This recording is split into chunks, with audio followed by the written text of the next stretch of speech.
Today's tax landscape is rapidly evolving. How will you keep up? Step into the age of the technologically empowered tax function with KPMG Digital Gateway, a single platform solution powered by Microsoft Azure, designed to make it easier than ever to create value from your data. Digital Gateway combines bespoke, AI-enhanced tax tools and a KPMG global network of specialists to expand your team's capabilities without increasing your headcount. It leverages an ever-growing data ecosystem and embedded Gen AI capabilities to automate routine tasks and simplify complex tax processes, enabling you to spot trends, identify opportunities, and reduce risks, all on one platform. Welcome to the future of a tech-enabled tax function with KPMG Digital Gateway.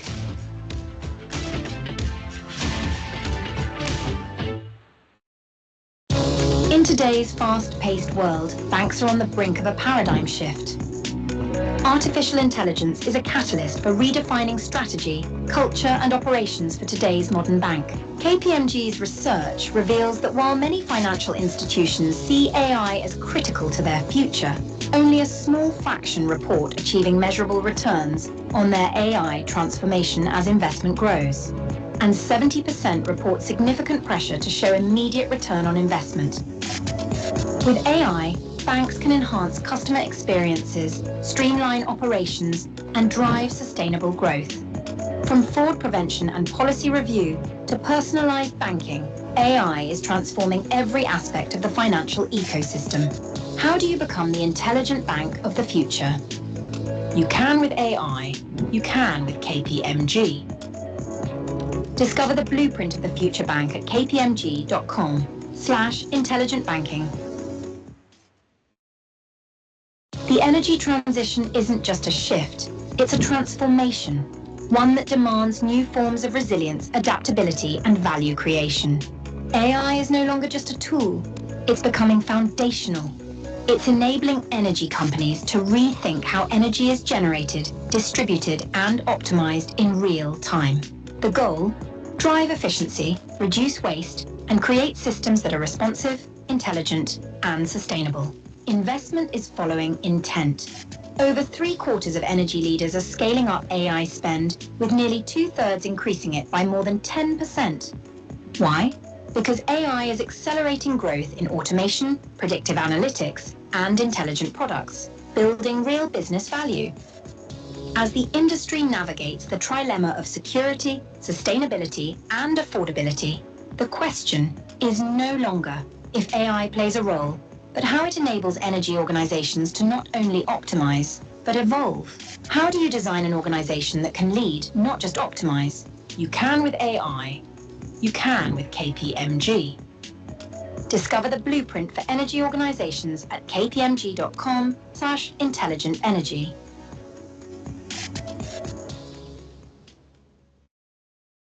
Welcome to the future of insurance, where AI is transforming the industry. AI offers unprecedented opportunities to enhance customer experiences and streamline operations. With AI, insurance companies can provide personalized policies tailored to individual needs in real time, resulting in faster claims processing and improved customer satisfaction. AI spending is looking to increase, as is the pressure to prove ROI on those investments. But the journey isn't without challenges. Insurers must navigate data privacy, regulatory compliance, and the need for skilled talent.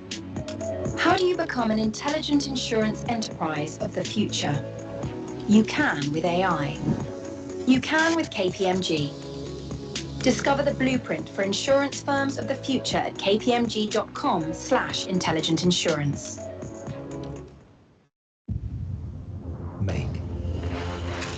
Make bold moves. Make relationships count. Make innovation flow. Make change easy. Make it trusted. Make progress when things get hard. Make breakthroughs. Make your customers happy. Make history. Make your voice heard. Make your mark.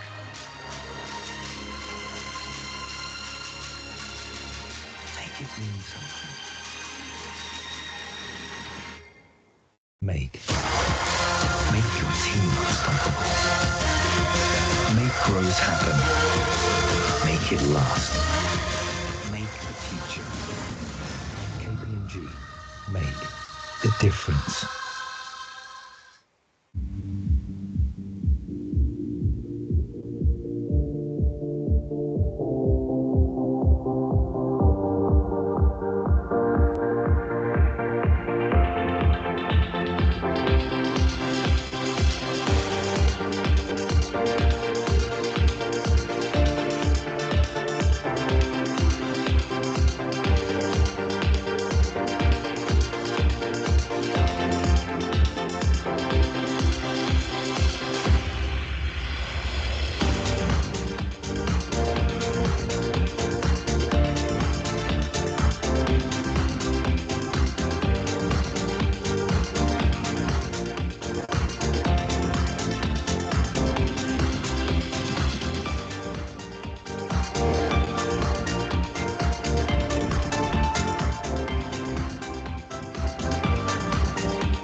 Make energy evolve.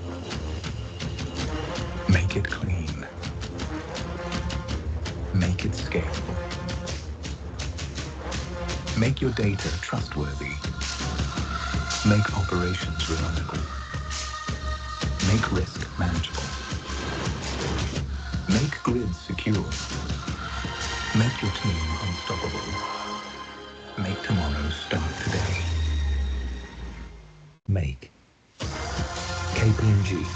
Make the difference.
Hello. Good evening. Good evening, ladies and gentlemen. You're most welcome to the KPMG Budget Insights webinar. We'll be starting in a few minutes. So we beg your indulgence, just give us a few minutes. We'll be starting in about 5 minutes. So in the meantime, be reflecting on the budget. We've had quite a lot from the speech, lots of insights to unpack and what that means for the business community in Uganda. So allow us just 5 minutes and then we'll be back to kick off this discussion. Thank you.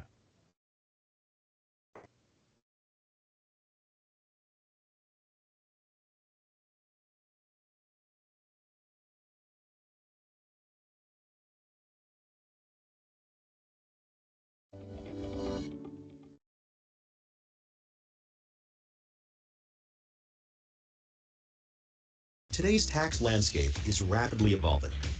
How will you keep up? Step into the age of the technologically empowered tax function with KPMG Digital Gateway, a single platform solution powered by Microsoft Azure, designed to make it easier than ever to create value from your data. Digital Gateway combines bespoke, AI-enhanced tax tools and the KPMG global network of specialists to expand your team's capabilities without increasing your headcount. It leverages an ever-growing data ecosystem and embedded Gen AI capabilities to automate routine tasks and simplify complex tax processes, enabling you to spot trends, identify opportunities, and reduce risks, all on one platform. Welcome to the future of a tech-enabled tax function with KPMG Digital Gateway.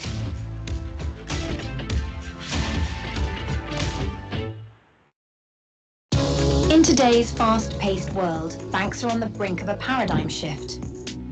Artificial intelligence is a catalyst for redefining strategy, culture, and operations for today's modern bank. KPMG's research reveals that while many financial institutions see AI as critical to their future, only a small fraction report achieving measurable returns on their AI transformation as investment grows. And 70% report significant pressure to show immediate return on investment. With AI, banks can enhance customer experiences, streamline operations, and drive sustainable growth. From fraud prevention and policy review to personalized banking, AI is transforming every aspect of the financial ecosystem. How do you become the intelligent bank of the future? You can with AI. You can with KPMG. Discover the blueprint of the future bank at kpmg.com/intelligentbanking. The energy transition isn't just a shift, it's a transformation, one that demands new forms of resilience, adaptability, and value creation. AI is no longer just a tool, it's becoming foundational. It's enabling energy companies to rethink how energy is generated, distributed, and optimized in real time. The goal? Drive efficiency, reduce waste, and create systems that are responsive, intelligent, and sustainable. Investment is following intent. Over 3/4 of energy leaders are scaling up AI spend, with nearly 2/3 increasing it by more than 10%. Why? Because AI is accelerating growth in automation, predictive analytics, and intelligent products, building real business value. As the industry navigates the trilemma of security, sustainability, and affordability, the question is no longer if AI plays a role, but how it enables energy organizations to not only optimize, but evolve. How do you design an organization that can lead, not just optimize? You can with AI. You can with KPMG. Discover the blueprint for energy organizations at kpmg.com/intelligentenergy.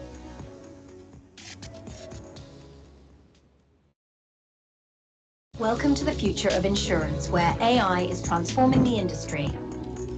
AI offers unprecedented opportunities to enhance customer experiences and streamline operations.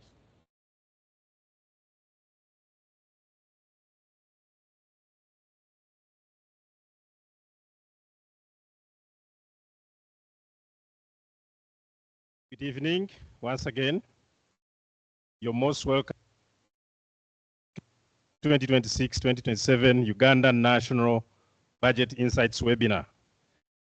My name is Benson Mwesigwa. I'm an Associate Director at KPMG in the Advisory Department, and I'm delighted to be your moderator for this event.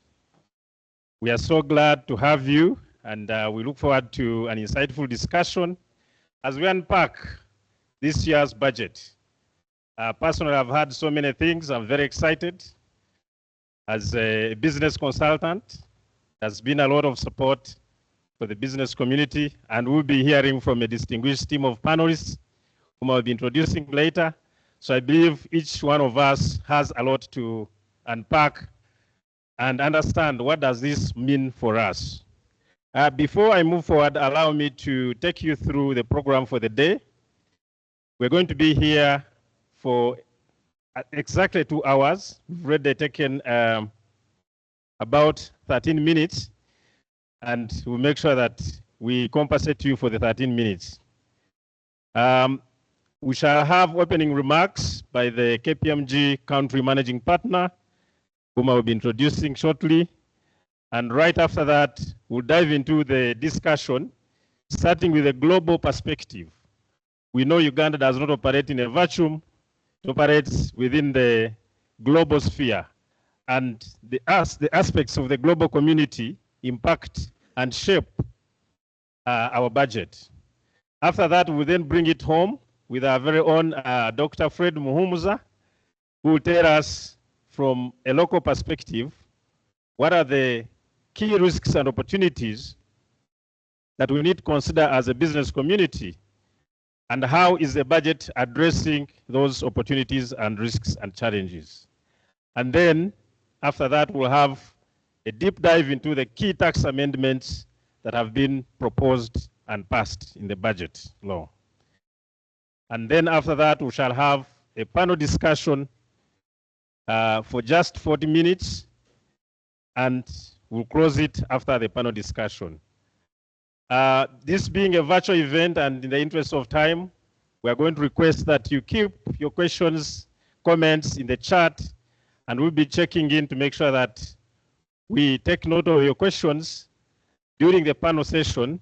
We'll give you an opportunity to discuss, to present your questions to the panelists who will be able to handle them appropriately. Without further ado, join me in welcoming Mr. Stephen Inegate. In fact, I should say CPA Stephen Inegate, the country managing partner, KPMG Uganda. Stephen has over 25 years of experience in audit. He's worked in many jurisdictions in Uganda, Burundi, Rwanda. He worked in the US. He's a member of ICPA Uganda. I think if I'm to read his profile, we shall spend the entire 2 hours here. Join me in welcoming Stephen Inegate. Thank you.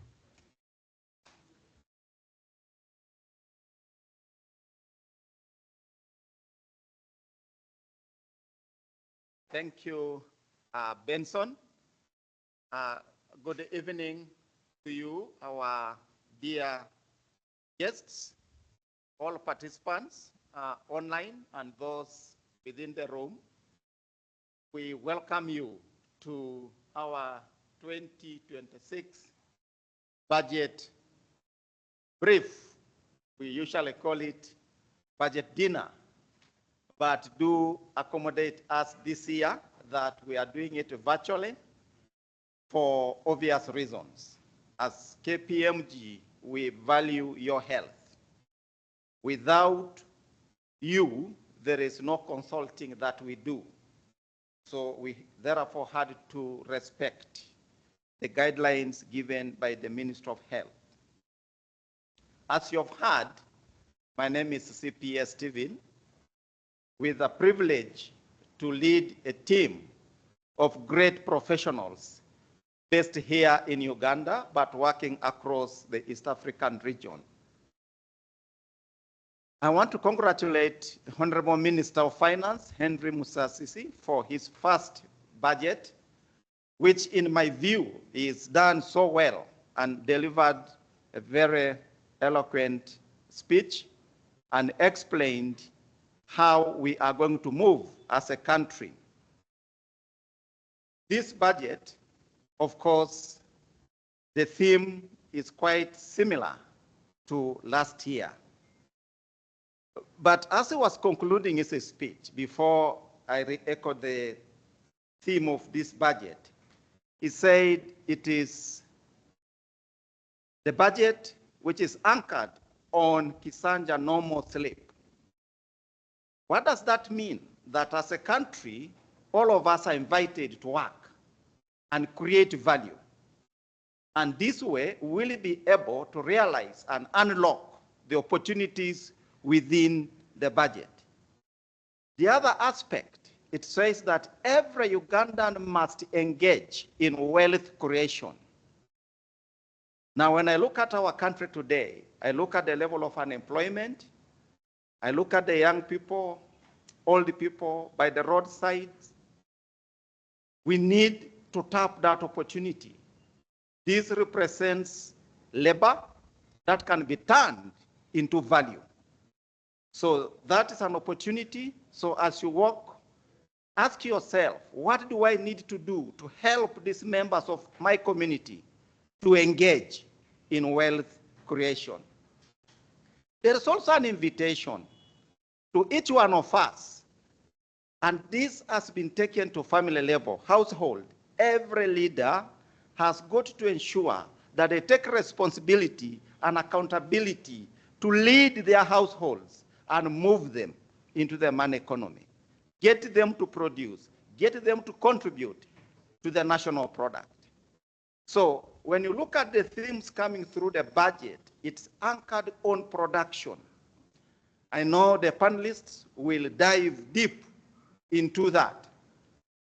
So the theme is full modernization of Uganda's economy through commercial agriculture. Again, this has been a song in terms of agriculture being the backbone of our economy. Industrialization is very critical, expanding and broadening services, digital transformation, and market access. So tonight, the team of the panelists here will help us to fully internalize this budget, to understand the implications of this budget, to understand the environment in which this budget has been read and going to be actualized. For example, pump prices are rising. Is it a result of the geopolitics? We will probably speak to that. The experts here will speak. And with that, are we able to actualize this budget? It is 84.39 trillion, up from about 72 trillion last year. So what's going to be different this year to move us to these numbers? And what kind of output do we expect as a country in terms of, one, creating opportunities for businesses? When I was looking at the tax proposals, there is an emphasis on efficiencies, improved tax administration, very little new taxes here and there, but it's going to be how are systems working. We're talking about improve on trade order. What does that mean to the roadside sellers who have been selling soft drinks? Now they are not there. Will that lead to increase in our sales, hence more VAT or not? Hopefully, Fred and Professor Ezra here will be explaining to us these things. And Anne, we are looking at trade wars today. Countries are focusing on protectionism. Hold on to your core assets. Don't let them go. Protect. Countries are shifting to inward looking as opposed to good for everyone. Where is Uganda from that perspective? Hopefully my brother Sad will speak to that. And with each country trying to protect themselves, what strategies, what is it that we are protecting that has come out of the budget? And how will that lead to the growth of our country? So there are quite a number of areas which this budget speaks to, but one key other principle that is coming out is consistency. The ATMs have been fully maintained.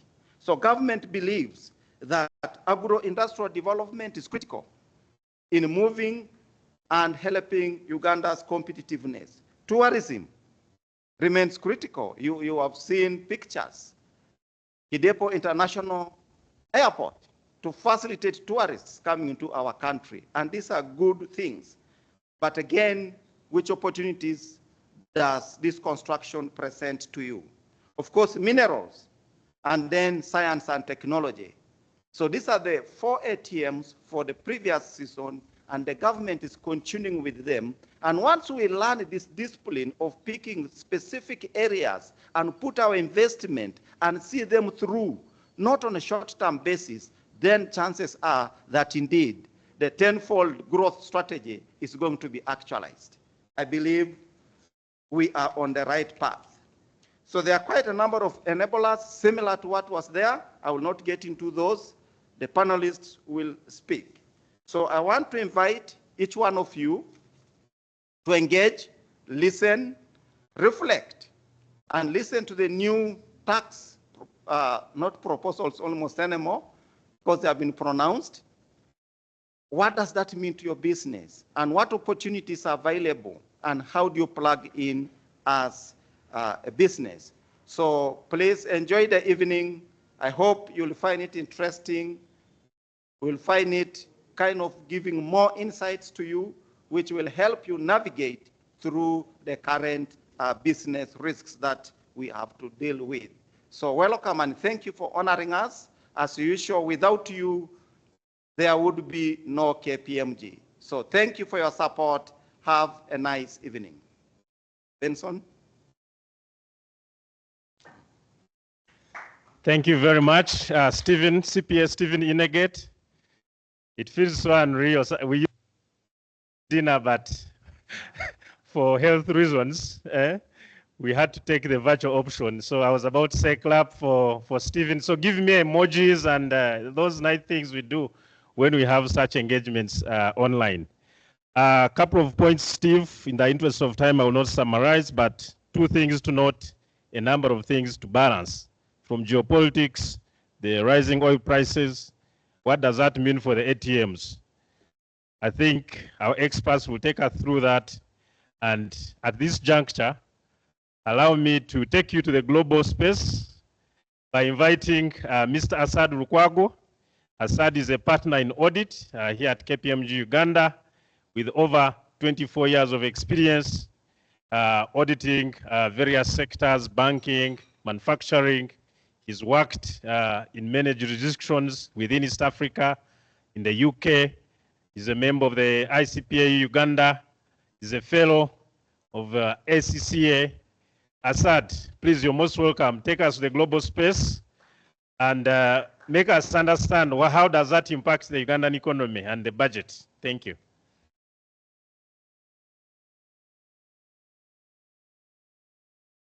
Thank you, Benson. Good evening.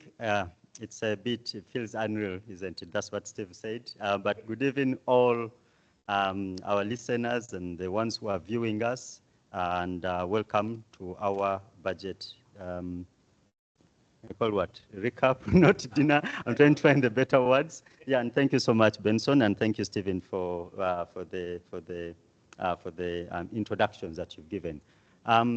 I hope everyone is seeing the slides. And yeah, so I'm going to cover, of course, the agenda. We know when we're doing our budget analysis, we always cover the global perspective. We then look at the local macroeconomics, where we get to dig deep into the actual budget. And then we also look at the tax amendments that have happened. And the reason why we do the global is mainly because we have to ensure that whatever policies are being set in place and whatever indicators we're seeing in Uganda, we try to relate to the rest of the world, what's happening to the rest of the world. So that then it's easy for you to understand whether we're keeping pace with the rest of the world or not. And I would say, the first slide, if you get to probably see it online, is that there are 4 structural forces that are affecting, that are driving the geoeconomic risks. Some are more of pulling down the systems that as we know them, as we have them. Others are pulling up or rebuilding those systems that are being pulled down, and others are more of protectionists in nature. I would say that the one force that is pulling down everything is what I would call the geoeconomic fragmentation and trade decoupling. Those of you who were with us a couple of years back, this trend was started by those Western countries, US, China fights, and the fights for dominance and supremacy. There had to be dismantling of the supply chains the way we know them, and as such, that caused geo-economic fragmentation and general trade decoupling. But what was happening as those economies were tearing down the systems as we know them, what was happening is that the Asian side, or what I would call the South, the global South, was actually building something from scratch instead. Not at all related, but in parallel, those two shifts were happening at the same time. So the global South was basically many of the developing countries were struggling with servicing their debt. And so thank you, Samuel. Samuel has just done me a cut of showing me what you're seeing. So thank you. So the global South was building structures that are resilient, enabling developing countries. Specifically, developing countries were bogged down by debt. As interest rates rised in the developed economies, developing countries had to look for alternatives, and trade patterns had to happen between the poor countries and what I would call the South-South alliance. And that alignment, or what I would call a realignment, was happening at the same time when a dismantling of structures is happening. Inevitably, that creates blocks, different blocks and multipolarity, as we will talk about it later on. At the same time, what was also happening is the monetization of sovereign AI. AI, as we know it, has gone to levels that we didn't actually expect it to. It is actually what I would call the new arms race, is in around technology and AI. So sovereign AI is where countries are trying to protect all their intellectual property from start to end of AI, from the large language models to the computing power and the machinery to the actual data. They are holding on to that. All that has to be done in-house. But then the wider tech nationalism is also coming up, which not only covers that AI, but all other tech, the chip supply, the biotech, and other aspects. There's a lot of what I would call the new arms race around the sovereign AI and the tech nationalism. And at the same time, what you wouldn't have expected is a climate change. You wouldn't have expected that climate change can technically become another battleground. How does this work? Instead of us working together as the world to bring down carbon emissions and reduce global warming, instead countries are looking at climate change as an opportunity, as an economic opportunity. Therefore, all technology, for example, for clean energy technology, supply chains for all the inputs and the minerals that are required to produce clean energy are being hoarded onto and looked at as economic leverage. And as such, all those factors put together, the fragmentation of the developed, of the original geo-economic setup as we knew it, and then the build-up or the realignment of the South-South alliances, together with the new arms race of technology and the the climate change race, clean energy, electric vehicles, and other stuff, has created a new parameter of what I would call geo-economic confrontation. Geo-economic confrontation it's not only military confrontation, but also economic confrontation. And if I'm to give you a little brief history so that I don't run out of time, we had a series of years from Second World War to 2008, where we were looking at more of globalization. There was alliances and bringing together whether economic and political integration and financial integration globally was witnessed during that sustained period of globalization. Then we had an era of geo-economic fragmentation. That was 2008 to about 2024. 2008, of course, that was the beginning of the credit crunch, and credit crunch was because of the severe interconnectedness of the world. That's what caused the credit crunch. And then midway through it, you had COVID. Again, the cause of COVID was the severe interconnectedness. That's the health risk of the interconnectedness. So overall, the fragmentation happened during that period.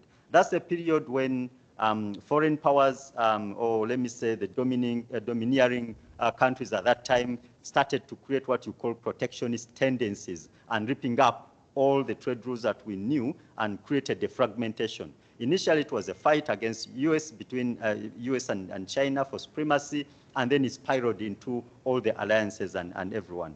Then finally, the geo-economic confrontation, that's where we are today. As you create too many alliances and multiple blocks, or what I would call multipolarity, it is inevitable that the next thing is the fight for those limited resources, for the trade deals, and holding on to resources is inevitably going to cause confrontation. And that's what we're seeing. So when you see things like the Russian-Ukraine war that started a couple, 2-3 years ago, the threats against Canada, Mexico, the Venezuela, the Panama threats, Greenland, and also the ripping up of NATO, all those are pretty much political or military confrontations. But besides that, we're also seeing a lot of trade restrictions. We're seeing a lot of financial sanctions and asset freezes that is happening, commodity weaponization, and so many aggressive economic levers that are being pulled together. And that is what is coming out at the moment. And those are the demographics that you're seeing going on in the world today. Why did this new international order come about? Specifically, you had the original multilateral trading agreements. For example, I'll take you back in just post-World War, the General Agreement on Tariffs and Trade. It was since 1947. That agreement has been in place and was fit for purpose, controlling tariffs, actually controlling tariffs within acceptable limits, and then removing quotas. Today, you have a president who just wakes up and unilaterally chooses to impose tariffs, ignoring that long, almost decade-long old agreement. There was also the Marrakesh Agreement, which is the one that gave birth to the World Trade Organization. So majority of the global trade has been actually happening through the World Trade Organization. And we had a unilateral way of doing things, all of us globally, with the US as the pace setter and the patron of this system. Then the World Trade Organization is the one that then gave birth to the agreements around trade in services and also intellectual property. But all that has come to a paralysis. So we are in a situation where the World Trade Organization actually can't do anything anymore. And you know why?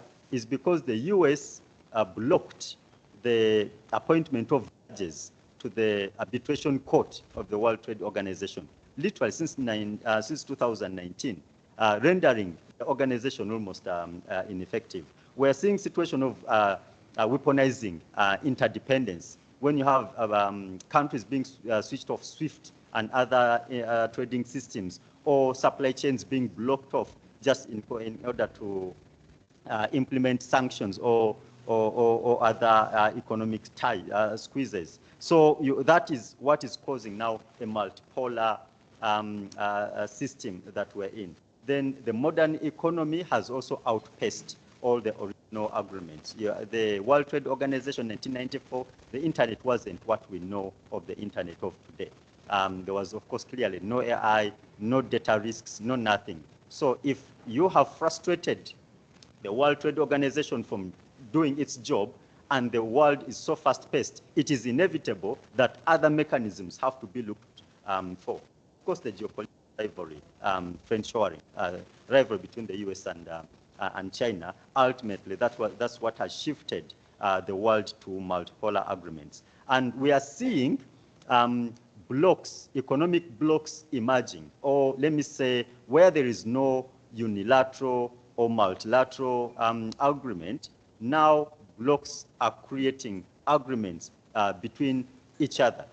And that is the concept of multipolarity. So we are seeing a rise of mega regional trade, signing agreements with South American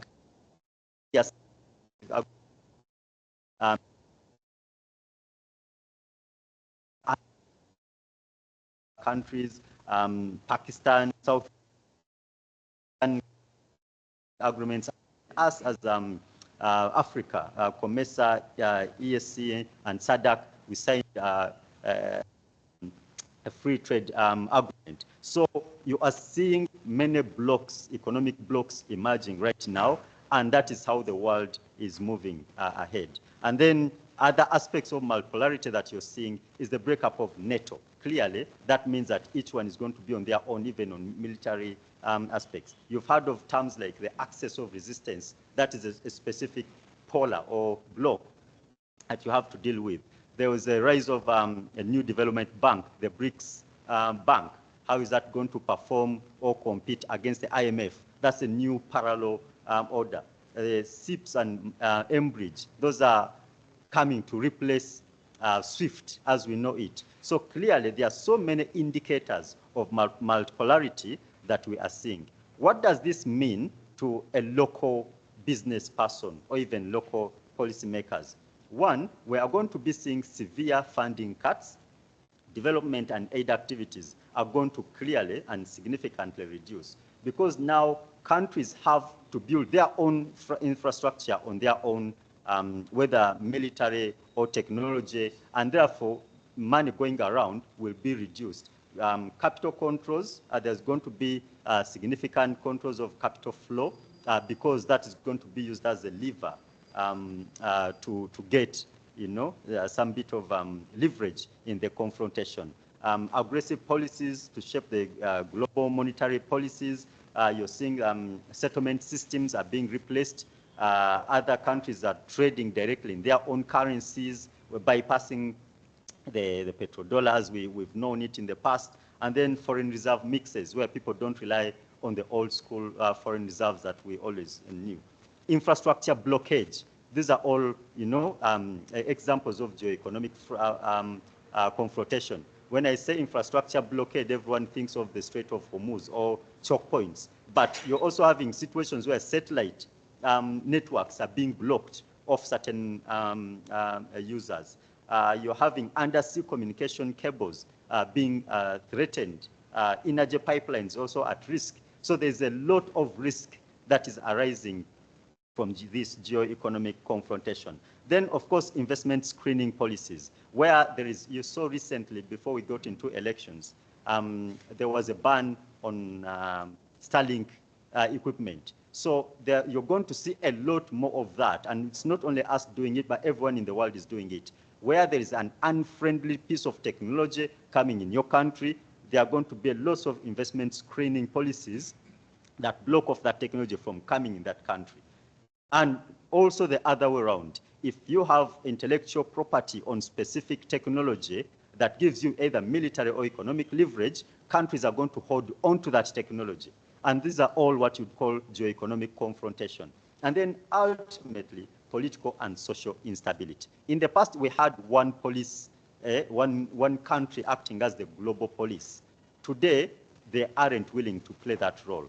So if there is any abuse of the rule of law in any country, anywhere, no one is there to hold anyone to account. Whether through multilateral funding, no one is going to look at that, or through any military or political pressures. So political and social instability are also going to be seen more frequently. And this is all coming at the time when Africa, we have our own priorities. We have approximately $1.3 trillion dollar deficit in terms of funding to fund Africa's development goals by 2030.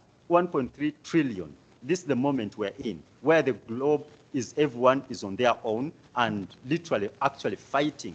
You're seeing the US coming into Congo and signing agreements. That's not a friendly, guest that we're having in East Africa. So if we're going to fund this 1.3 trillion, and of which, of course, 500 almost billion dollars, Mukasa will tell you, should come from tax, just fiscal resources, then 171 billion coming from natural resources, and about 275 billion coming from transfer pricing or profit shifting. So technically, we have a lot to do, and unfortunately, on our own, to meet those requirements. What is my policy recommendation? One, we need, as a country, we don't have, he prefers to call himself daddy. We don't have a daddy anymore that is going to sort everyone out. So we need to look at ourselves and sort ourselves out. One, we need to build export superclusters. We have to sign, as Uganda, an agreement. If coffee is our biggest commodity, gold is our biggest commodity, nothing stops us from signing an agreement with China directly and guarantee our coffee export to that market. We can't even finish it, There are no multilateral agreements anymore. You're not going to go and trade it on the market. Yes, you will, but that's not where the world is going. We need to start also creating what you would call an economic bloc, even if it's unilateral, bilateral, between us and a few friends shows. Power and logistics backbone, infrastructure technically, we need reliable, cheap, connected infrastructure that is almost our own. And then, of course, critical minerals and smart industry policy. Here, I call these buffers. When the war with Iran was starting, I was telling some of my friends, guys, whoever has access to policymakers, tell them to resource and create, hoard as much petroleum and diesel as possible and gas, even if it means passing a supplementary budget, fill up our reserve tanks, even give subsidies to companies, the distributors of petroleum, and make sure that they all have enough stock in place, because the world is going to run out of. Everyone was saying, passing a supplementary budget takes long, and within a day or two, 6 trillion supplementary budget was passed, but for wages and other admin. So as a country, we need to start looking at critical minerals and other resources that we need, and think about stockpiling certain things or even stopping the movement of critical minerals out of the country. Then, of course, financing at scale, raising money for our businesses in the country at a cheaper, reasonable price. And finally, digital and sovereign AI for productivity. AI is so different from automation. And I think we need to first understand that concept so that we know what we are doing. You might find that all we are doing right now is just automation, and we are not anywhere close to AI. So as a country, we need policies around actually progressing beyond automation to AI. And in KPMG, there are so many brains that can help guide that view, if at all that transition from normal automation to super AI is needed. We are available to be talked to. But of course, ultimately, one statement that everyone has always been hearing, echoing, is peace through strength. For the first time, I'm so comfortable for anyone to pass an amount of budget to security as they want, because we have seen in the recent world that peace can only come through your own strength. Venezuela was just toppled. Everyone looked on, they knew it's illegal, but no one did anything, meaning that Venezuela had to have its own strength to have its own peace. You're saying Iran, no one bothered to go and help either party, actually, let alone helping Iran. But this other party in the past, you would have coalitions, France, Italy, and Germany, and everyone, UK, coming together against one enemy. This time around, it was one against one. Russia, Ukraine, no one is helping Ukraine. Yes, at start, it was almost there. So clearly, peace can only come through your own strength. So to me, I'm comfortable for the people who are responsible for that to pass a budget that can guarantee our strength. And so these policy recommendations that I have, how does the government or policymaker translate them? It is through the NDP4. I've talked about NDP4 in the past, and many people have talked about it. So it is the ATMs. All you need to know is that we are trying to grow the economy tenfold to a $500 billion economy by 2040 through the ATMs, not the ones that used to get cash, but the agriculture, tourism, mineral sector, science, and technology. And being the fact that we're doing this analysis as KPMG, at the end of the day, the auditor in us always comes out. I always want to say, okay, instead of just looking at the budget that has just been read by country leaders' friend, I had to make sure that I only do the global because I won't do the local, because I can't critique when my country leader is a friend to the man who read the budget. So we always look at the past and say, the previous budget, how did it perform? We don't just look ahead. So I do once in a while an analysis, but without necessarily going into vault by vault, program by program. There are KPIs that we look at specifically. For example, things like nominal GDP, GDP growth rate, per capita GDP. When you look at it, yes, whereas we are growing, and actually growing at a very good level, we are below the NDP4 targets for 2026. We are below, slightly below on a GDP performance point of view. We are also below on tax to GDP ratio. But unfortunately, when it comes to debt parameters, the amount of money we have borrowed, debt to GDP, we are above each of those, meaning that we are underperforming on the positive indicators, and then we have surpassed, let me call it, still underperforming on the debt. So overall, what I'm looking forward to hear from what Dr. Fred is going to talk about is how we got to this position of underperforming on a budget on those parameters. And ultimately, of course, you need to know about the overall resource envelope, which of course I will hand over later on to Dr. Fred. And clearly, I think now we are starting to, we've crossed significantly past the 50% mark of funding our own budget with less of debt, but still the debt is huge. Some of the key highlights I can pick out there, clearly. There are no grants anymore. We have not had any grants for about 3, 4, 5 years. So we are on our own, and therefore we need to mobilize money on our own, but responsibly so. Also, when you look at the sector allocations, we always have very little allocation to the productive sector and a lot allocation to the complementary sector, which are more of the indirect, whereas the complementary sectors are the ones that can have a pervasive positive impact on the economy as a whole. So those are areas personally I'm looking out for to see on what Dr. Fred is going to analyze on the local budget allocation. So overall, what our people need to know is that the total budget is 84.39 trillion, and that is the money that is going to be allocated to the various vaults to grow our economy. So thank you so much. I hand back to you, Benson. Thank you. Thank you very much, Assad. Another round of applause or emojis or hearts. Really exciting to understand the geo-economic confrontation at global level. And we're also going to have geo-economic confrontation at local level with our own Dr. Fred Muhumuza. He will be taking us through, but before he gets onto the podium, allow me introduce him in his own capacity as a doctor. Dr. Fred Muhumuza is a renowned economist with over 27 years in development policy research and analysis. He's a lecturer at Makerere. He was an economic advisor to the minister and also a PRC. KPMG, he was a senior manager at KPMG, Uganda, driving a very instrumental project, financial sector deepening Uganda, and eventually he left us and went back to impact the business community by sharing economic insights. He's a board and council member, Bank of Baroda, UCU, and the African Forum and Network on Debt and Development, Vision Fund, Scripture Union of Uganda, WVU, Bank of India, and Post Bank.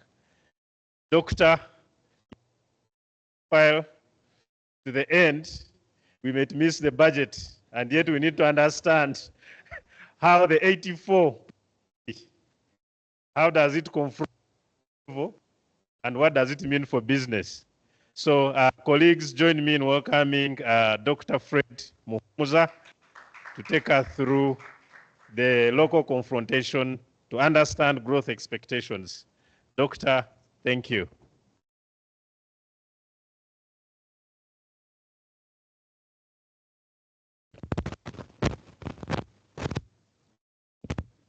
Thank you very much, Benson. It's good you stopped. You were beginning to read a lot of history, which you are very conversant with, that I was here at some point. Good evening, our viewers, wherever you are out there. I want to see my presented budget was presented to us, and so we want to get really into the implications of one or two things, what is intended in there, and what we have missed out for some time, and what we'll be able to get under the new arrangement. I want to gladly congratulate my colleague, Honorable Msasi, who was reading his first maiden speech as a Minister of Finance. He's been around really, so whatever he's doing is the ABCD of what he has been doing. And it's going to be easy for many of us to easily relate with him since there is no learning of the ABCDs. I'll quickly run through a few of the messages that I have seen. One is we're talking about growth and the expectations on the growth.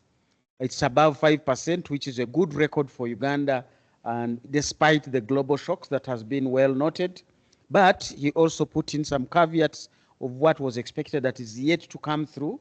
The jobs, both numbers and quality, are not coming through very well, meaning that Uganda's growth needs to get to double digit. And it's noted that we expect to get to double digit when the oil flows at the end of this calendar year. But we already have numbers factored in. We expect to get about 1.1 trillion out of the oil revenues. but that is into the budget. The FDI, foreign direct investment, related to oil exploration and commercialization has already been within the economy. So we begin to ask our questions, what will change, what has not changed? That's an assignment we want to tackle, to say the oil money has already been in this economy. How come we haven't hit the double digit, which is what will guarantee us the numbers and the quality of jobs, but also the household incomes to be able to sustain them, to get beyond the threshold of the lower middle income status and sustain ourselves there. Because much as we're in the lower income status, that is for the aggregate subdivisions where you divide the GDP by the population. But when you get into the actual numbers of household incomes by individuals, they are quite very low, and then we need to say, is the growth inclusive? What else is missing? One part that we want to get into, and it is well reflected in the budget presentation, should we focus on gross domestic product or gross national product? The numbers the minister presented to us are very clear. Foreign direct investment of 3.2 billion. Part of this is the oil journey we have already talked about. A little bit of it is refining and of the items like gold. Quite a lot of other investment that have come in. Chinatown is in town. You don't want to forget that. That is part of the investment, but it can be a threat to the Ugandan investor because the Chinese who are investing in town are borrowing at less than 2% from China and putting in this money. The government has put a little bit of tax on those who borrow abroad, but that may apply more to the Ugandans as opposed to the Chinese who come in maybe with the finished product or semi-finished product and simple assemble here. But that's the whole conversation, that focusing on gross national product is actually going to be very big for us, because as we look through what has come through and driving us are the remittances, getting all the way up to $2.8 billion. That is Ugandans abroad, but who are sending money home. And that's the conversation on the gross national product. The president, of course, had a view. What are these people going to do out there in the desert? As long as there is some money to pick, the president answered his own question. Well, just there, they're prompting us. What are these people going to do? But we can see the figures are there. There is nothing bringing in more money besides gold. And gold, when you net off the imports of the raw material, I think the biggest foreign exchange earner today for Uganda is the remittances. And so we need to focus on that. How do we amplify that? But also there are remittances. People in Uganda are sending abroad. I saw that information yesterday, about $145 million going to India. So there are certain people working and generating income in the Ugandan economy, but sending it abroad. The next is Kenyans. I don't know what the Kenyans are doing here, but I know we have a lot of banks of Kenyans. Are we getting the same thing from Kenya? Those are conversations that you want to be able to influence through this budget. Employment, we get to the numbers. The service sector is advancing, bringing in 50.5%. Agriculture has dropped. That is a concern because it's only dropping in employment, but not in the support to the citizens. We still have more Ugandans directly dependent on agriculture. And part of this decline could actually be, we have seen a surge in imports of food from Tanzania, of wheat from Ukraine and Russia.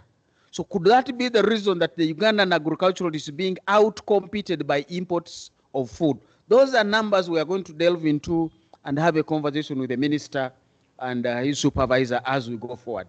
So the jobs mentioned were actually have increased to 2.3 million 2024 from just about 672 300 in 2016-17. When I divided through there, I discovered that in those 8 years, we had added 1.647 million jobs in those 8 years. The average is a concern because it's only 205,000 jobs per year.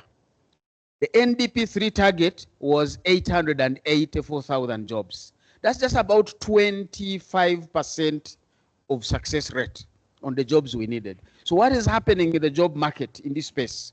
But also the certificate for compliance by the National Planning Authority is telling us that in 24-25, we generate about 331,000 jobs. 25-26, sorry, about the typo there, is about 334,000 jobs instead of the 884,000. So we are performing below the expectation of the National Development Plan 3. With NDP 4 make a difference.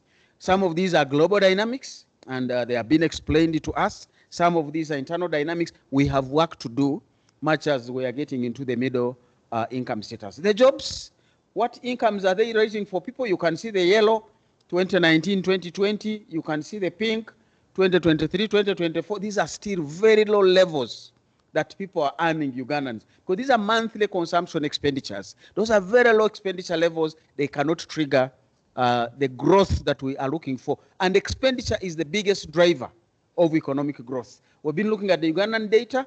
The bulk of the spending of the growth of the economy, 70% of it is final household consumption expenditure. So if we want to grow our economy, we need to increase these ratios below 300,000, that Ugandans actually below 150,000, that households are consuming per month. Those figures need to go up if growth is to happen. What we need to do is a conversation that the budget has really left out there, but the conversations and the implementation maybe will come through. If you look at percentages, where are the households spending their money? 40 to 45% is really food and non-alcoholic drinks. The second bigger portion there is housing and water. So Ugandans are meeting the basics of life: food, housing or shelter, and maybe clothing. And then we have put a tax on clothing. We call it environmental. Ladies and gentlemen, I don't think any tax will bring back the Ugandan textile industry and move it away from the mivumba, the used clothes. We are only punishing the poor because that is all they can afford. With these kind of levels of income, nobody can afford the new cloth, whether made in Uganda or out of Uganda. For somebody who is spending 127,000 a whole month, and as we've seen, the bulk of it is literally going to housing and to food. This person can only afford a piece of cloth of 5,000. And that can only be some used clothes from some European or some Indian, I don't know who else is sending some of those clothes here. Those realities should be with us. We should not, in the name of trying to do build Uganda, buy Uganda, punish the very poor people who are literally the very individuals that we want to shelter. If you look through, as I get toward the end, look at the youth. Proportion of youth to the total population is heavy in the central, the Lango region, Acholi, Karamoja. You can see quite a number of youth. And here we're talking about 18 to 30 years. These are youth who are in the active age of growing this economy. But the data that is not here, but which you can speak to, is telling us the youth within that bracket of 18 to 30 years, who are 10.7 million, 5.2 million of those, which is half, are not in education, they are not in employment, they are not in training. So those fellows are not contributing anything to this economy. How will we grow this economy to 10 double-digit growth? How will we get these to transition out of subsistence? They are either stealing or just, we call it black tax these days, just surviving on the few who are working. And those same few, government is taxing heavily. So these are conversations that the budget would have to speak to in order to put us on the trajectory that where we want to be. Household engaged in agriculture, remember they are still heavy here. You can see the percentages, and yet we are saying the employment in agriculture has gone down, which is a concern to us that we should really have some work to do with the minister. We get into the revenues. You can see we are still expecting some 40 trillion coming out of tax revenue. Non-tax revenue should give us some 4 trillion. Petroleum, as we've said, is already with us. There is still domestic borrowing by government. This is not by private sector. And even when government takes away the 11.97 domestic borrowing, the interest rate excludes the others. It creates non-performing assets. As we've seen, the demand are low in the market. Foreign trade is growing. The imports are growing. So you want to say, what is the government budget implication on private sector? I was chatting with friends the other day. All of them have just put their money into government bonds. When are we going to create the jobs? Little wonder 5.2 million youth can't find jobs because the government bond does not create jobs. It only creates wealth for the person who has put it in. But also to pay that wealth, the interest return to that individual is got through more borrowing. The central bank would pay some of these interest as government ways to find the money. That's not a very rosy situation for somebody to be in. Moreover, when we want to make Uganda not great again, it's already a great country, but can it be resilient to the current pressures? Because if you don't make yourself resilient in the light of Hormuz, in the light of Iran-Ukraine war, even our region, by the way, still has wars, including Ebola. Those things, we must be resilient. So the conversation we need to have has to be quite significant. Where are we putting our money? What has happened to a freeze here? Anyway, me, I can see. Wages and salaries are about 9.7 trillion. That's quite a big portion, and the wage component continues to grow, and we need to be concerned about that. We also have the non-wage and then the development capital, debt amortization, debt repayment. A lot of budget is going into the debt service. I think the things we need to get concerned about, the people we are paying, what is it that this money is doing. Ladies and gentlemen, I think that's a quick conversation. We shall bring up other discussions during the panel, but also be alert that the taxes, my concern is we pay different taxes on the same source of income. So if I'm earning above 10 million, government is going to take away 40%, which is 4 million. But remember, I'm renting somewhere, so rental income is going to follow me where I rent because the landlord will pass it on me. So it will begin to eat into my 6 million that I remained with. There is fuel that brings me to work. There is a tax on that one of now 1,700 per liter. And then there is also going to be what they are calling local government taxes. They are also on the same property that the landlord has where I stay, and landlord gladly passes it on to me. So if we get back, and we may need a constitutional court here to resolve how many times should we tax the same source of income. As an individual, can't I have expenses that are allowed before you tax me? Just like businesses do. Because businesses can give away the business cost. But individuals are not given that privilege. And for that, they are becoming more vulnerable, and we need to be thinking through that. I will end with a story in Germany because they say tax to GDP in Uganda is 14%. The Europeans are above 40%. Germany is actually 38%. But 17% of that is coming out of pensions and gratuity. They also compute that. Because remember here, when they're computing what they have taken from me, NSSF is not included. But it's also a tax. I don't pay it out of choice. It's an obligation. So to me, it is a tax. So I am paying the other one plus NSSF. Now I'm looking at an employer who pays 1 billion in salaries, has an obligation of NSSF of 100 million. And then each employee has a 5%.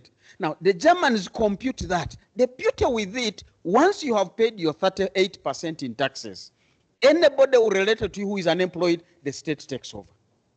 So there's no black tax in Germany. Once you part with the other part, the rest, the government takes over. You don't even pay tuition. You only pay food for your child.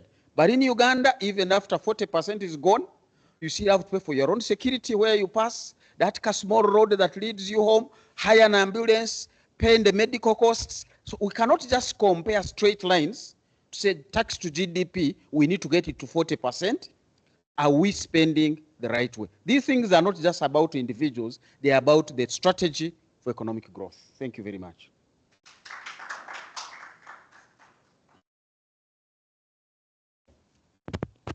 Thank you very much, Doctor. Another round of applause. Really, I can see you advocating we go to Germany. I don't know whether we shall get the visa. Eh? Anyway, lots of insights to unpack, and I want just speak to one key aspect, the proportion of youth to total population. You said about 10.7 million youth. Half of the youth are not in employment, are not in education, are not in trade. I don't know, can they form a circle and then get this myoga money? We shall discuss more when we have a panel session so that Fred can elaborate more on how the youth that are not in employment, not in education and trade, how they can be supported to get to the money economy. Colleagues, now that we are done with the geoeconomic confrontation at global and local level, allow me now bring you back home to understand the tax amendments that were read in the speech. And with that, we'll invite our very own Mr. Edgar Mukasa. Edgar Mukasa is an associate director at KPMG within the Tax and Regulatory Services Department. He has an experience of over 16 years handling tax matters within the region, and also worked in Russia. I don't know how he spoke Russia to advise businesses on tax matters. So Edgar, you're most welcome to take us through this next session. Thank you.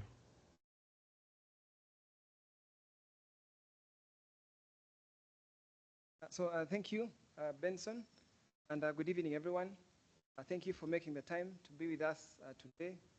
The circumstances are a bit different, but the content of the information remains relevant, and I hope that the session and the learnings from the discussions that we'll have today will not be any less than it would have been if we were having a meal together, and we certainly are looking forward to resuming that in the discussions come next year. So as I start my discussion, the former Minister of Finance, Mr. Maitia Kasaija, a couple of years ago, said that money is, in fact, at some point he said, money is coming, right? Then I think a year or two later, he said the money has come. Now, what he didn't give in terms of context is that the money is coming from us. Right? Before it came from the east, it came from the west, but the money is going to come from us. And as we start, what I probably need to highlight is that domestic revenue mobilization is not unique to Uganda. It is very present to especially African countries that had gotten so used to getting, so to say, assistance from the more developed states. But as it is now, everyone has their own fair share of challenges. And as we have had Make America Great Again, and Europe is also looking to be greater than they currently are.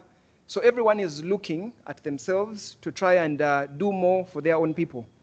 So, ladies and gentlemen, the budget for the year 2026, 2027, and all subsequent budgets are going to be financed for the most part from domestic revenue sources. And that's the biggest that we have at the moment is tax. Now, when you look at Assad's slide, he's indicated that domestic revenue mobilization was coming to about 44 trillion. What he didn't say is that 44 trillion is actually entirely tax revenue. So we don't really have, and I think the minister, as the budget was being read today, indicated that they are looking at having the tax authorities collect 45 trillion in funding our budget for the year 2026, 2027. So in analyzing the budget, again, it's not all doom and gloom. Assad mentioned the ATMs, and the ATMs are the areas of focus that we have as a country. And I can tell you certainly that we also, at that point where the government has, looking at the budget that has just been read, has put their money where their mouth is, in the sense that there are a number of amendments that come in to promote manufacturing and to promote investment into the country. So as we look at the tax amendments, I'll start with those. I'll look at 3 categories.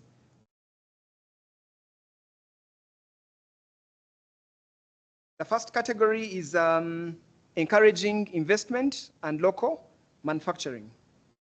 Now, the biggest that we've seen in the ATMs that Assad talked about, the T stands for tourism. And what we're looking to do as a country is to tap into, if you remember the saying, Uganda, gifted by nature, we have a lot of natural capabilities as a country that we may not have been able to tap into currently as it is. And we have, in the amendment that has been introduced from the VAT Act, basically is coming in to give an incentive or to give a credit to a person that invests in the development of a hotel or tourism facility to the tune of $10 million, where the investor is a foreigner, and we cut that down a bit to $5 million, where the investor is a citizen of Uganda. Now, what this does is that in the past, for the duration of the construction of this facility, because you had not in trade, meant that the 18% you incurred on cement, on iron bars, and all other materials were a cost. And our colleagues at the URA were quick to tell you, you will capitalize. What this amendment says is that the 18% that you've incurred in the construction phase of that facility, then you're able to claim back from the URA as a refund. I can tell you that this is certainly going to go a long way in reducing the cost of large tourism projects. I hope that we'll see many Marriotts. I hope that we'll see many more Sheratons and similar, more exciting hotels that we'll see in the more developed countries.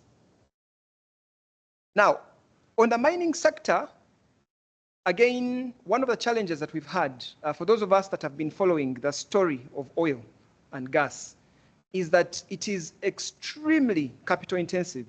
So the amounts that are required to be invested for you to be able to turn around the oil or all these other minerals that we're looking to tap in as a country is significant. So this amendment is basically coming in to say that the minister is being given rights to allow for the payment on importation of inputs that are required for the mining sector, which means that we'll probably see aspects like defamation, whereby the tax that would have been paid at the point when this equipment is being imported is deferred to be paid at a later point. So this certainly should open the doors to many other players that are looking to invest in the mining sector.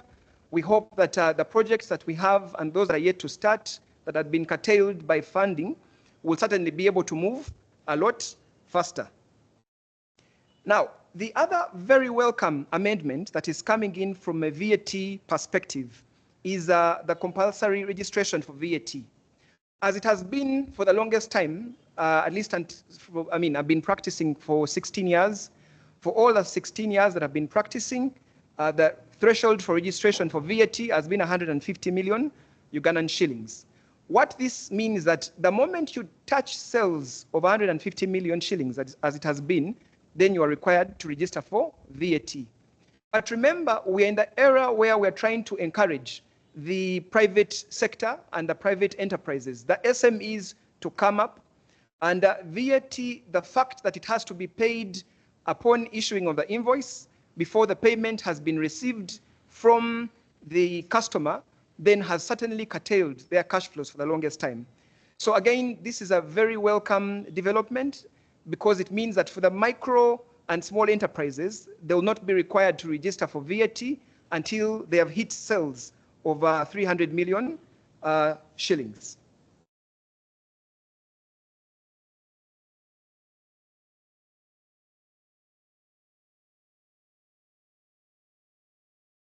Okay, so now we've also had some additions to what we call listed institutions.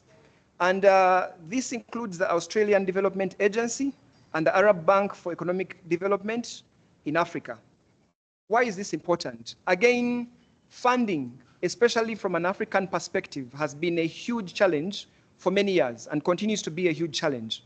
So we are looking at how do we support the development banks that we have across Africa, and particularly that are operating the space in Uganda.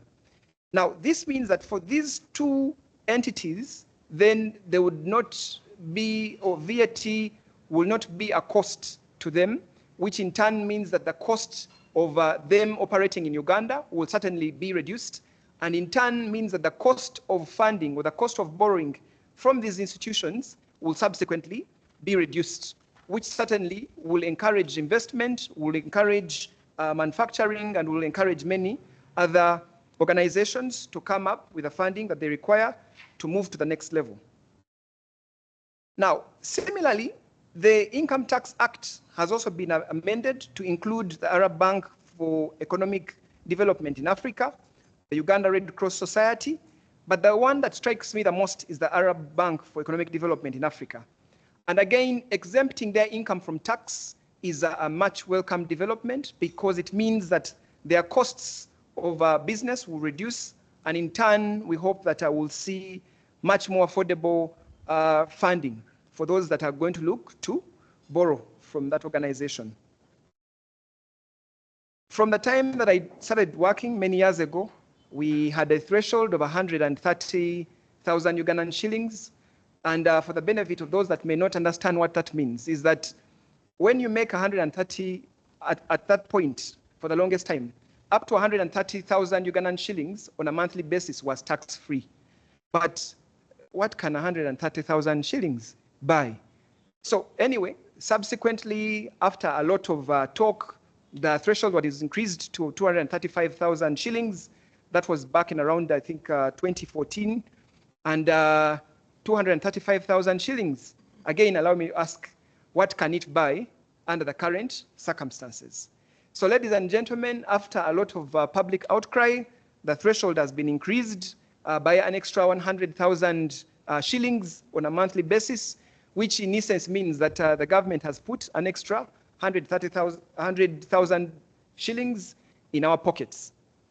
But there have been a few other adjustments along the way. But I think first things first, we shall welcome the win as we continue to debate as to whether 335,000 shillings under the current circumstances and what that means. Now, effective 1st of July, we'll also see nuclear energy being exempted from VAT. And again, energy and those countries that are able to source energy at the lowest cost will certainly be the ones that are going to take over the world. So this is very welcome, because that means that we have more alternatives in terms of energy and sourcing, and in the sense that we also anticipate that we'll have much more affordable energy alternatives with players, especially in the manufacturing sector, and hopefully then in turn we'll see the cost of production reduce, and then maybe you and I will enjoy reduced costs in terms of the supplies that we continue to buy. Now, the Income Tax Act has also been amended to exempt income from developers of a hotel or tourism facility. So ladies and gentlemen, again, looking at the threshold of 10 million shillings for foreigner and 5 million shillings for a citizen of Uganda. So in the event that you have some $5 million, that you have been sitting on somewhere, now is a good time to go and check that money, those monies out.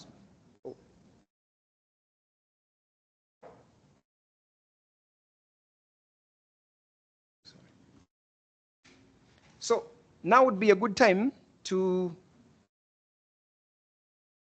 sorry.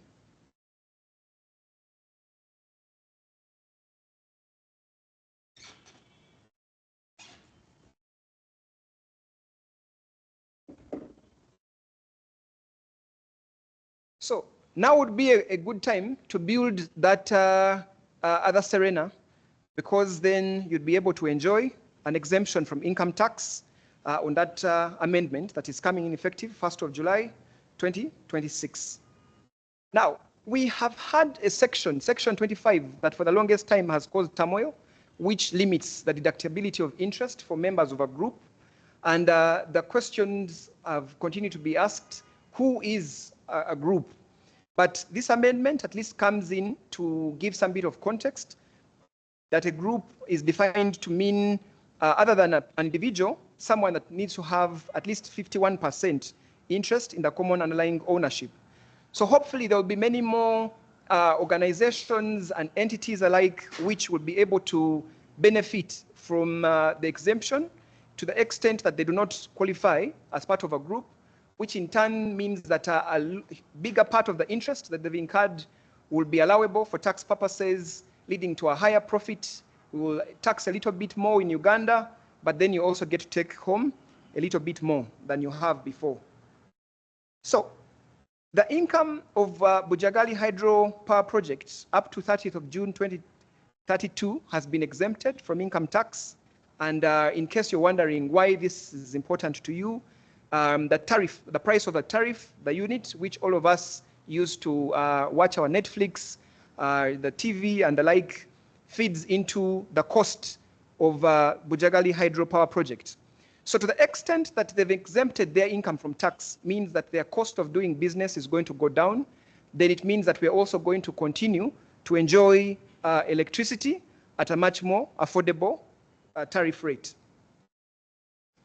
Now, we have vaccines, medicines, medical supplies, pesticides, among other insecticides.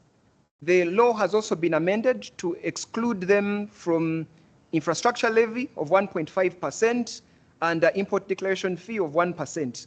So this certainly also goes in a long way in making medicines, vaccines much more affordable to the common man.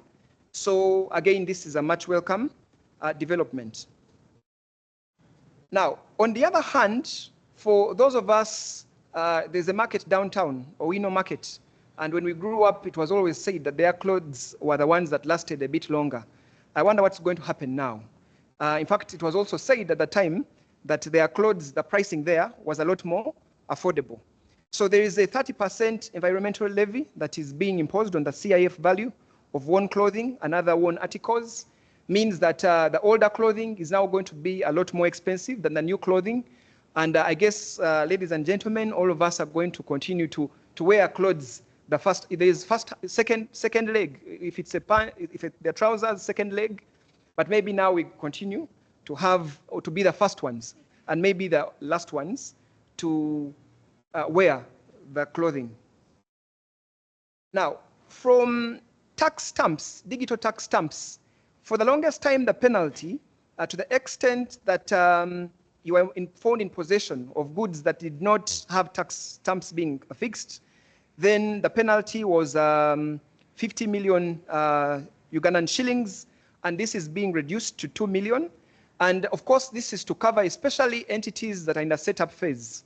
You're going to deal in goods that are required to be stamped, but then in that transition, as you set up, then you'd not be able to incur or to face the risk of a punitive penalty in that respect. Now, we also have amendments that are coming in to promote or to enhance tax compliance. Now, the first one is that when you look at the VAT refund, what we have had before for persons who are registered for VAT is that you were expected under Section 38 that to the extent that a non-taxable person has obtained or incurred VAT, then they're able to get back 5% of the VAT that they've incurred. But the condition was that they would have purchased goods or services to the tune of 5 million. So that threshold has been reduced to 2 million, which means that organizations, especially the not-for-profit organizations that are not registered for VAT, would be able to get or to access the credit or refund a lot faster than they would have previously. Definitely much more money in our pockets to invest a bit more. So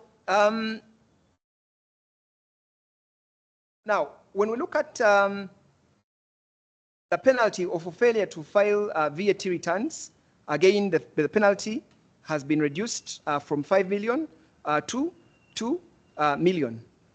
Now, from a stamp duty perspective, there is a new requirement that is coming in for organizations to maintain documentation for a period of 5 years. This implies that to the extent that tax authorities come to review or to confirm the level of compliance with stamp duty, then the expectation is that the documentation for at the very least the last 5 years should have been maintained. Now, the penalty for possession of unstamped goods, I think this I had highlighted. Now, when you look at electronic fiscal invoicing, and we've had for the longest time, looking at the law that it has been, that to the extent that you do not use a device, then there is the law as it has been, would be liable to pay a penalty of double the tax. There was no option for the government to collect 200,000 shillings, which they have now introduced. So that means that to the extent that you are expected to issue an IFRIS invoice, if the event that you don't, even if that invoice may not attract VAT, at the very least, you'd have to remit 200,000 shillings as a penalty to the government. Ladies and gentlemen, we are going to enjoy another waiver, another year of a waiver. And we have the introduction of a waiver of outstanding tax that was due as of 30th of June 2016. And this is basically to encourage organizations to come forward for voluntary compliance, be able to take advantage of this, clean up the past, clean up the ledgers, and be able to move on a straight path going forward.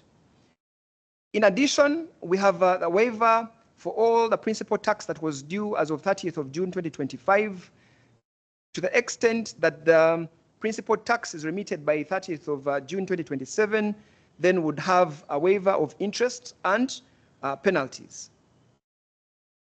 Now, the law, the Income Tax Act, has also come in to extend to include Tier 4 microfinance institutions as liable to claim a deduction from bad debts.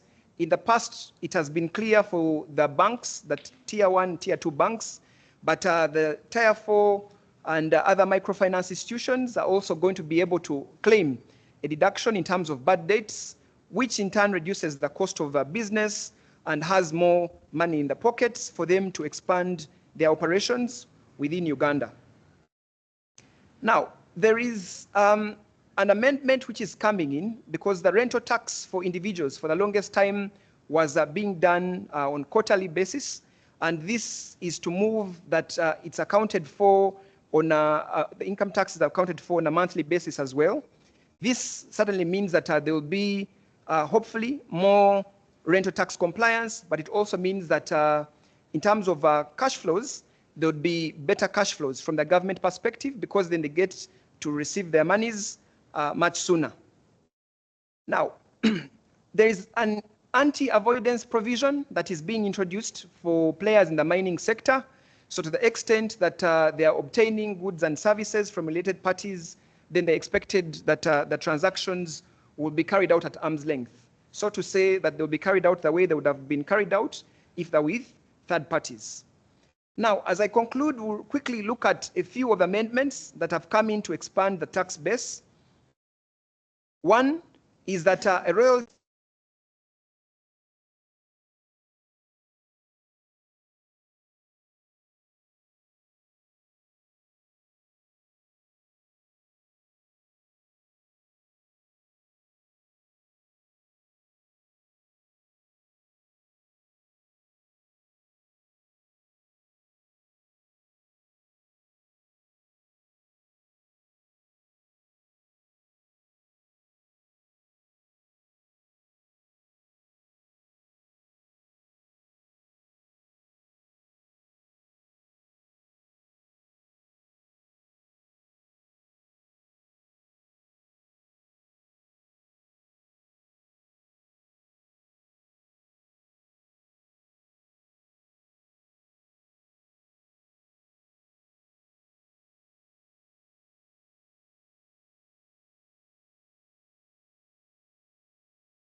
So the law also introduces a 5% withholding tax on interest from debentures widely issued by foreign lenders. What does this mean? That for those of us that are getting funding from foreign lenders before they've had the biggest advantage, to the extent that the incomes, or rather the loans were obtained from a financial institution, then those would not be subjected to withholding tax. So there is an amendment to introduce a 5% withholding tax on interest from certain debentures to foreign lenders. Now, persons carrying on business, and particularly the financial institutions, as it has been, that's the banks, for the longest time have not had a requirement to file stamp duty returns. So the act is being amended to require the financial institutions, the banks particularly, to file stamp duty returns on a monthly basis to declare all the documents that have been executed that are subject to stamp duty, which in turn would mean higher revenues being collected by the government. We have a border economy, Last year, as I was reading, we imported many more borders than the cars we imported. From what I saw, I think we imported about 7,000 borders versus 5,000 motor vehicles. So the government is looking to tap into all those borders as they knock all of us on the roads. So a stamp duty of 30,000 shillings is being introduced on registration and transfer of motorcycle, tricycle, or quadricycle. Similarly, stamp duty of 200,000 Ugandan shillings is being introduced on the registration of motor vehicles. For those of us that are in the business of betting, unfortunately, what you take home is likely to reduce because a withholding tax of 15% is being reintroduced off the winnings. So it's not enough to win. You have to win big because after all, 15% withholding tax is going to be retained by the government such that we continue to develop Uganda together. For the commission paid by telecommunication service providers, again, this is a sector that was growing.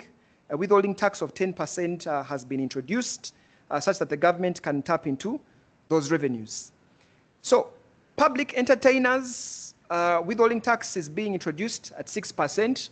So ladies and gentlemen, Chameleon is going to suffer like the rest of us. He's not going to get all the money as he earns it, but it's likely that there's going to be a bit of a pushback. I wonder whether they will sing when you have withheld 6% of their money. So there are many amendments that have been made on excise duty. And when you look at undenatured spirits, I guess we are a country that doesn't encourage drinking because each year the budget is read, this commonly increases. So excise duty on undenatured spirits has increased. Cement, also the excise duty has doubled from 500 shillings per bag to 1,000. Motor spirits, that's the gasoline, again, an extra 200 is being levied. Gas oil, an extra 200 is also being levied. So for cane or beet sugar, again, we have an increase of excise duty by 200 shillings. For sacks and bags of polymers, polythene, again, now that we continue not to do away with them completely, the tax is being increased from 70 US dollars per ton to 1,500 US dollars per ton. Cooking oil, ladies and gentlemen, after all, it's not healthy. We have doubled the excise duty on cooking oil. Hopefully, we will get more comfortable with eating the more healthy stuff. So for motorcycles on first registration, excise duty is also been more than doubled from 200,000 to 500. So as you buy that border for your cousin coming from the village, it's likely you're going to have to fork out more to acquire that border. So for locally manufactured and produced paints, an excise duty is being introduced, 3% or 50 shillings per liter, whichever is higher. For imported paints, similarly, 10% or 2,000 shillings per liter, whichever is higher. For cooking fat, we didn't have excise duty before, but excise duty of 500 shillings per liter is being introduced.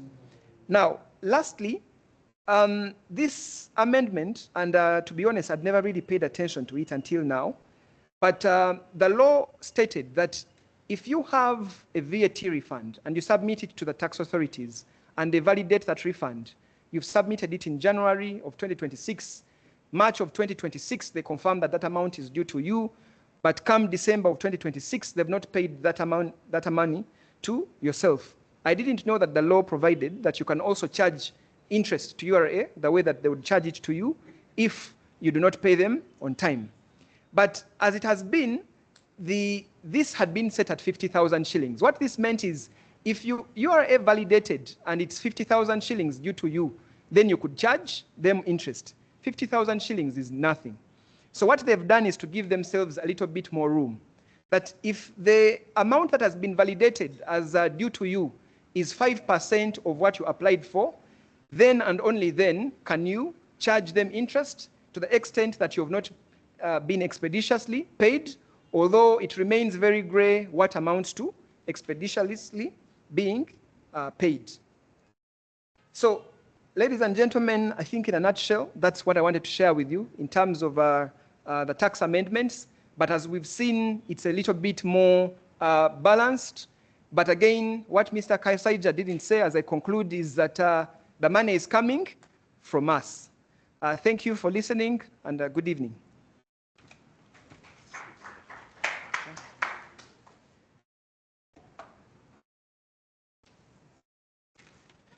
Thank you very much, Edgar Mukasa. I thought you were going to speak to us in Russian to tap from your experience, but thank you very much for the insights about the budget amendments. Quite a number of things you've touched on. I didn't know that a border economy can take us to the middle income status. So now imagine if the oil comes, where shall we be? Anyway, we've now come to the session for panel discussion. The discussion is still ongoing. And of course, at the end of this webinar, we'll be sharing the economic brief and the tax brief to make sure that you can internalize and dig deeper into some of these issues that we have touched on here. Again, we encourage you to continue posting your questions and comments in the chat and the Q&A chat. Now, this is the time to get to discuss and engage with you. With me here, I have a distinguished team of panelists in no particular order, but as they say, ladies first. I would like to introduce, For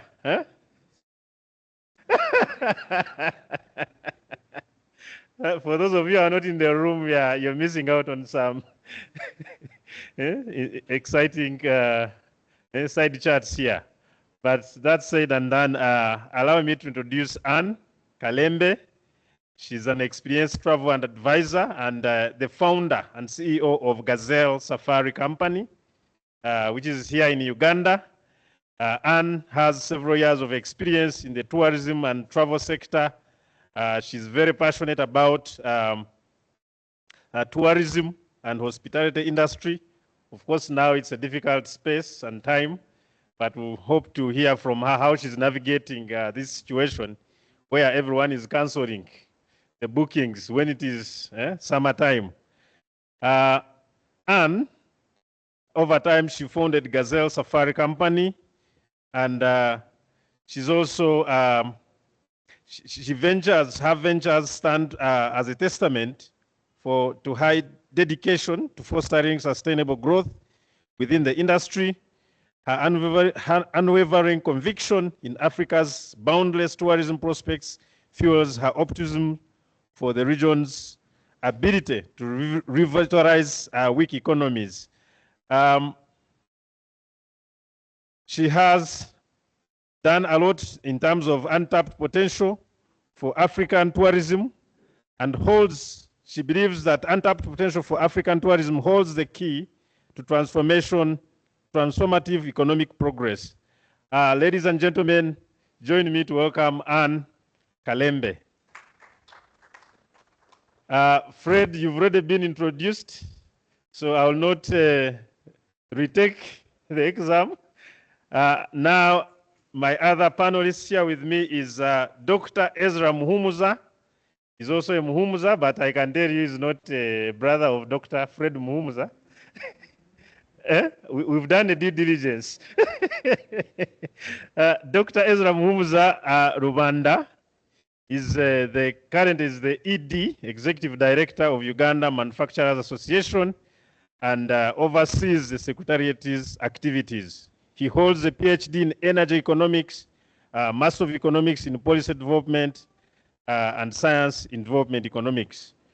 He's a renowned economist who has served in various capacities under the Office of Prime Minister, Minister of Finance, and Uganda National Chamber of Commerce. His knowledge and experience in economic policy will be harnessed to promote competitiveness of manufacturers within Uganda, regionally and internationally. Ladies and gentlemen, join me in welcoming Dr. Ezra Muhumuza. Now, I've also co-opted Edgar Mukasa to sit here because the tax matters he mentioned were quite complex, so there might be a question or two for you. Edgar, thank you for joining the team. Now, before we open up the questions from the audience, I would like to give Anne 10 minutes. Give us your perspective as a business leader. What does this budget mean for you? Are you excited? What are the pros and cons?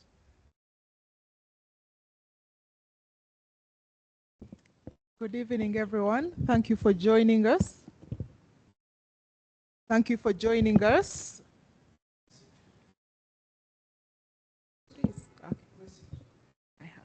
Okay. So I've been looking at everything that they've put down for tourism. I want to be excited, but I'll not. Mostly because if you look at in the last financial year, there was an amount set aside for tourism, but the amount allocated and the amount that was actually received created a big shortfall. And that meant that whatever we had budgeted for, look at the tourism roads, the infrastructure, look at the game reserves, and restocking animals in the parks wasn't done. So what has been done is that all this budget allocation for the last financial year has been brought into this financial year.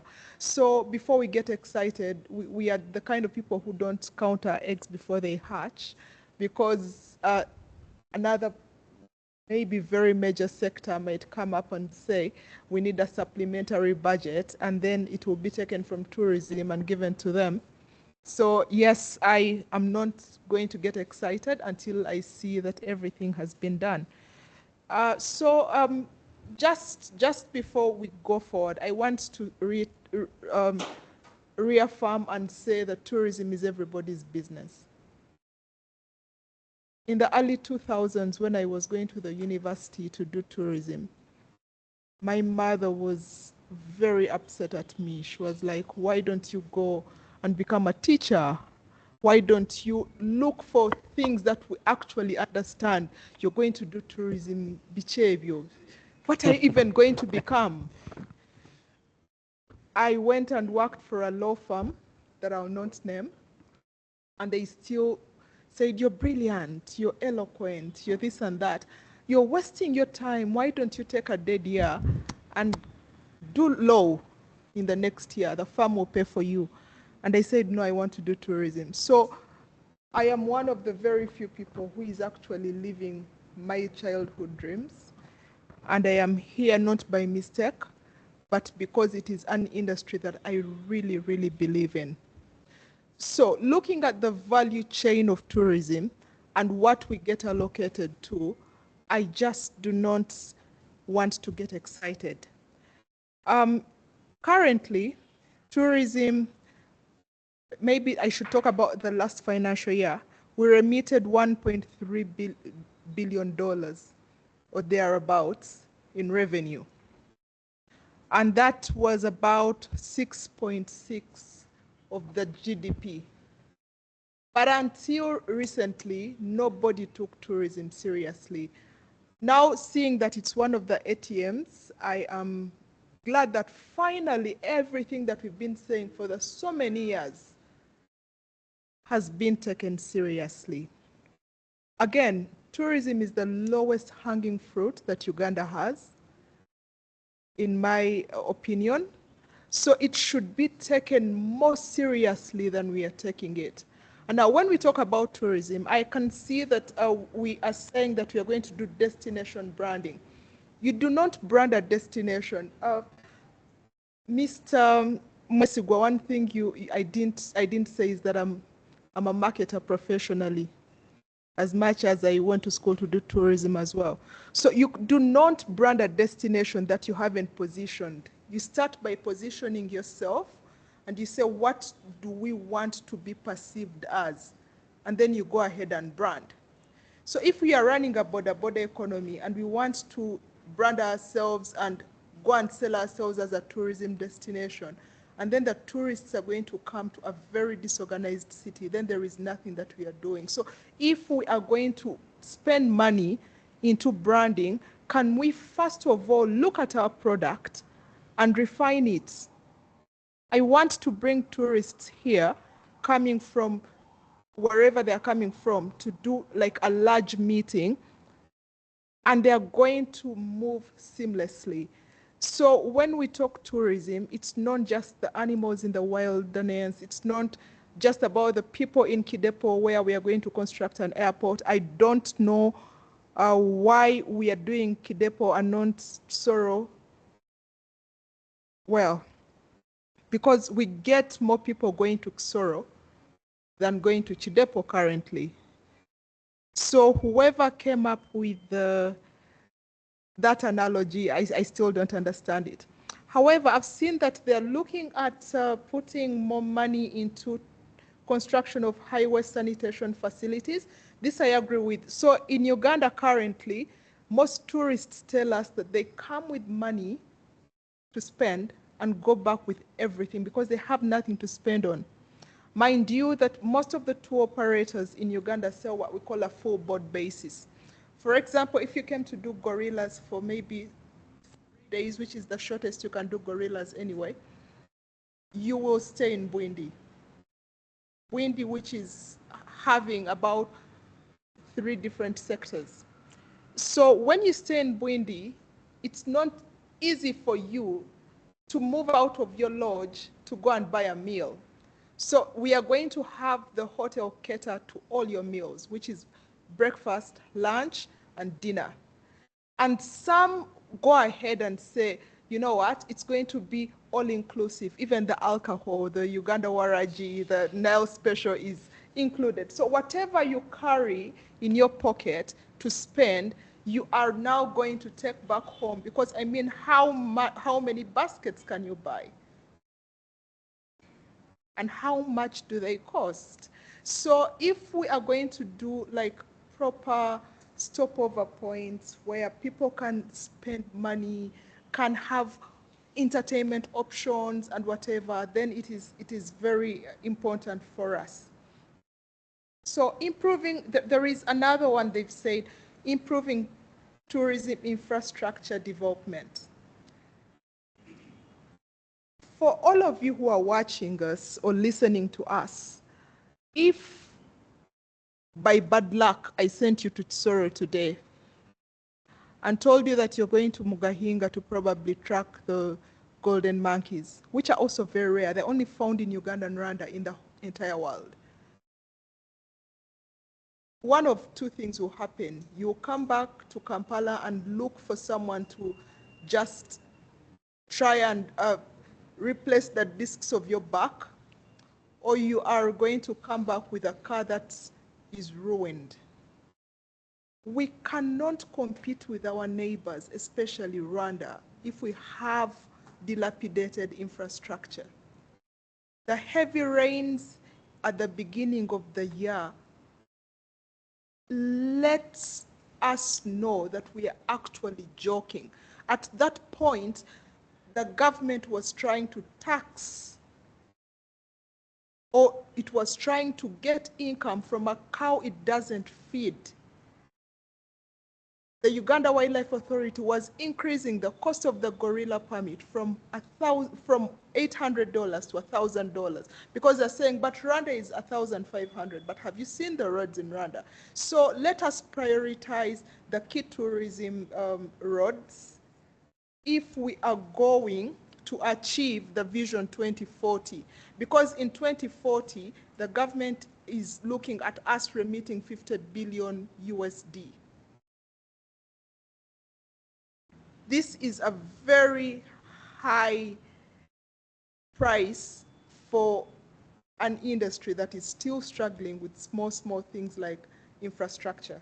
I'm so happy that Edgar mentioned that in the amendments, they're going to help and attract bigger brands by giving them tax incentives.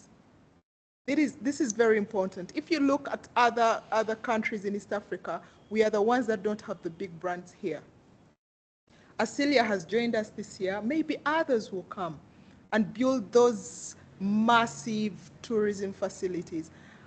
Mind you that tourism is also one of the biggest employers in certain regions. So if we get the big brands coming, that means that the number of youths that Dr. Muhumuza is upset about, who are not featuring anywhere, are now going to get employed. Because a big brand is going to pay you big money. They are probably staying at home because they are not motivated enough to work in an industry that doesn't have a minimum wage. Yeah, so. Okay. Again, I would like to go back to what Assad said about the geopolitical tensions and what is happening around. I think the biggest takeaway here is every time anything happens to Uganda, the people that suffer the most are the people that invest in tourism.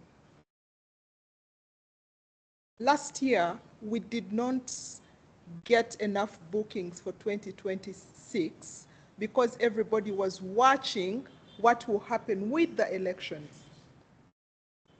Gladly, the elections came and they passed without so much fanfare.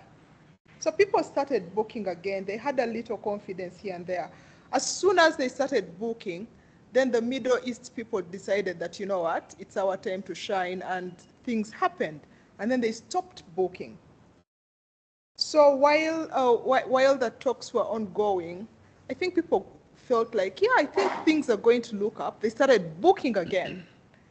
And as we were starting to celebrate, Ebola.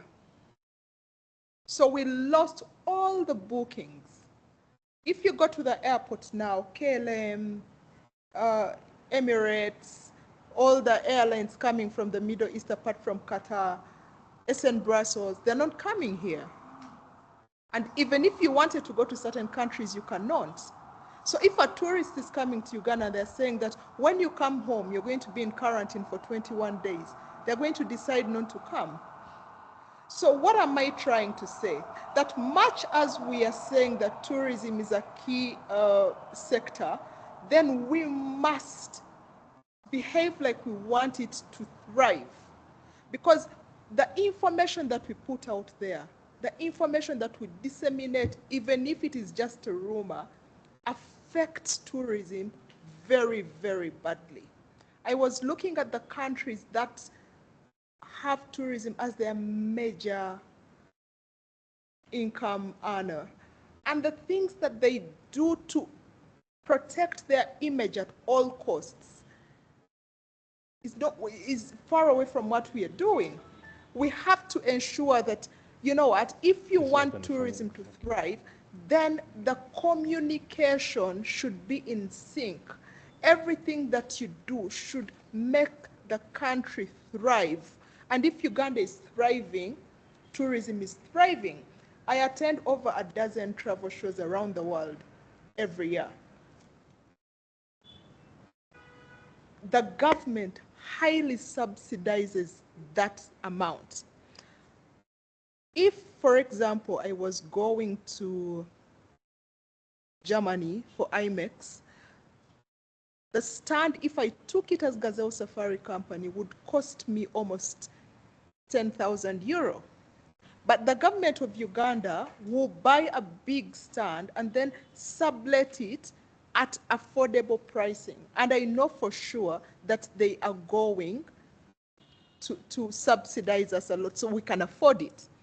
So what happens is that when I go there, much as I am selling Gazelle Safari Company, I am selling the country, the destination. So if the destination is not doing well, it means that even I as a business person, I will not do well. And that means that the entire value chain, which is drivers, petrol stations, airlines, porters in the national park, game rangers, wardens, everybody is going to suffer.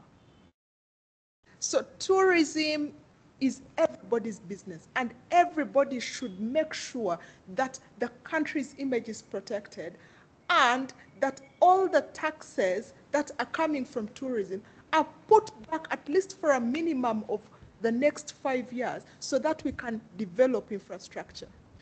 Good. Thank you very much, Anne.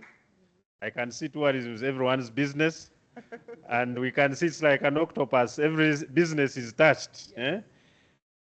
Couple of points we've talked about: alignment of the budget. If we talk about tourism infrastructure, should we prioritize the Gorilla National Park or Chidepo?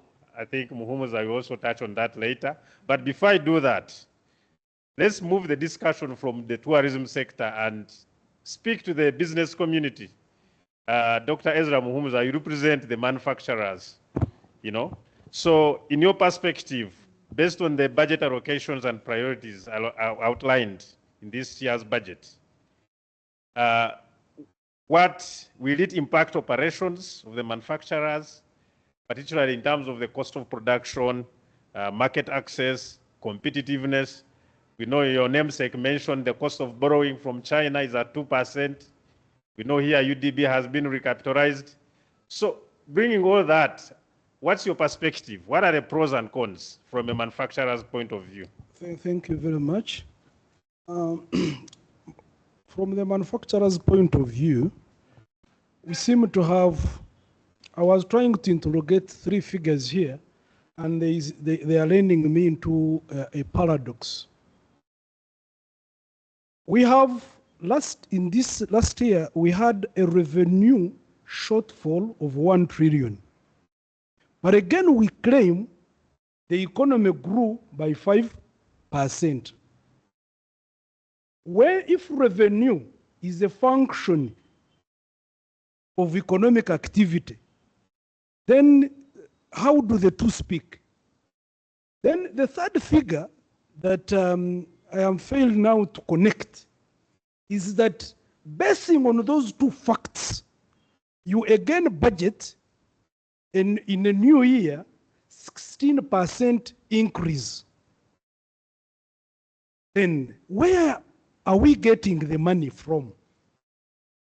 That is sending us from 72.3 to 84.2 trillion. Yet you've just declared that you made loss or a decline of 1 trillion. So I really, the 3 figures now I fail to appreciate. What does it pinpoint to me is that we seem maybe to get the fiscal, what I call fiscal indiscipline parameter that government has always accused the accountants of. That some accountants in some companies normally have 2 books.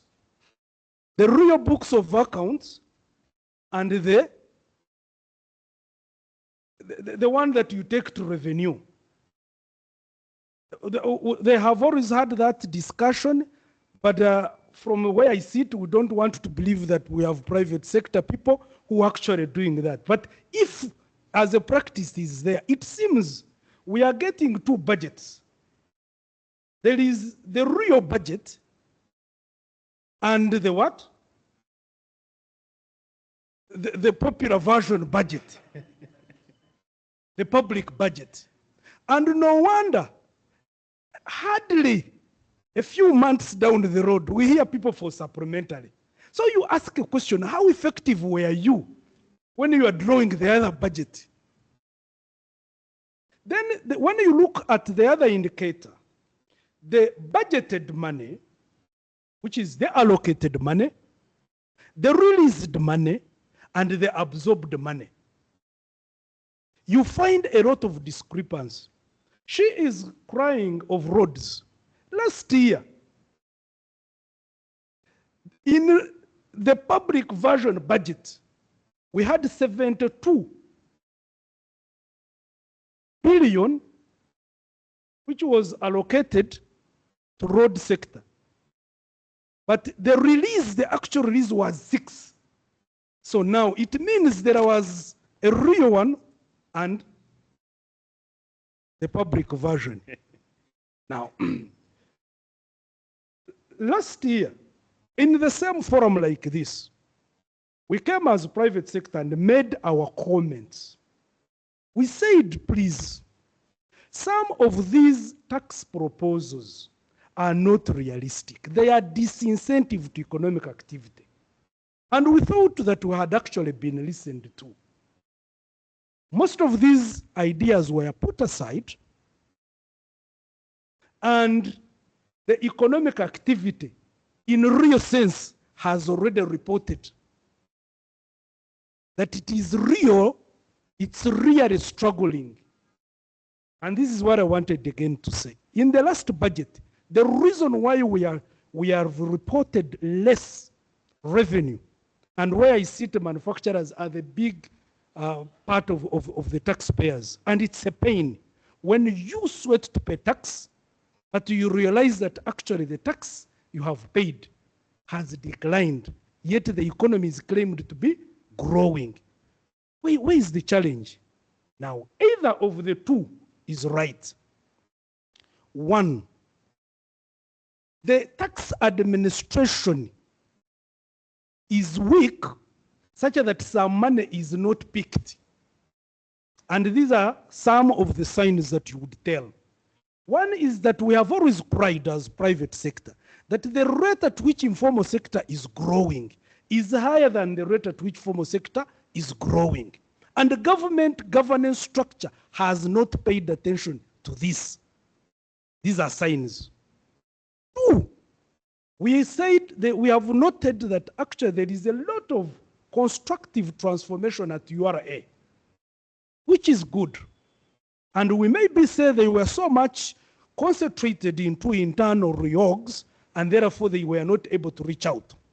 Maybe, including the introduction of IFRIS and all these things. But we had earmarked that some of these administrative procedures are most likely to be going to be hindrance. We spoke of double taxation, triple and quadruple taxation of certain tax sides, and no one was listening. So the actual economic activity has declined.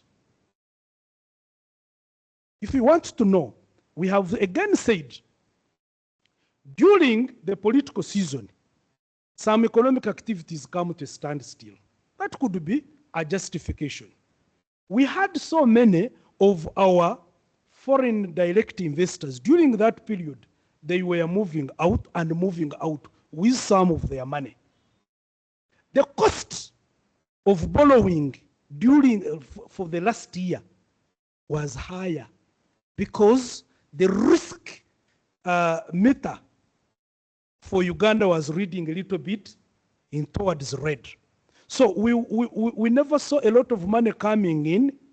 And remember that we are running an economy where de-risking, we have cried for de-risking, or not only for exports, but for even the loanable funds, it has not come out clearly. But again, the same government kept saying, oh, we have put money in UDB. We kept saying, UDB is a very good structure, but the money is not coming from there. And they said, no, we have put more money. So this money is, if money was coming up from UDB, why is it that economic activity is not increasing? Is it increasing and therefore they have deliberately not taxed? So that is where now I keep posing these things. We have again cried of an unnecessary tax holidays and tax exemptions to certain agents in the economic activity. The economic injustice at tax level. And when we talk about it, it is no one wants to listen to it and pay attention to it, but it comes back and eats us. We have talked of the economic insecurity in terms of smuggling. When you visit any of these border townships, the rate at which smuggling is taking place is higher than the rate at which products are moving from domestic industries to get into these townships. Meaning that we see we have a market, but this market belongs to another economy. When you go to these districts of Busia, districts of Mbare, and you listen to industrialists there, they will tell you, actually, things are on the market, but they are not from us. That is the economic insecurity we are talking about.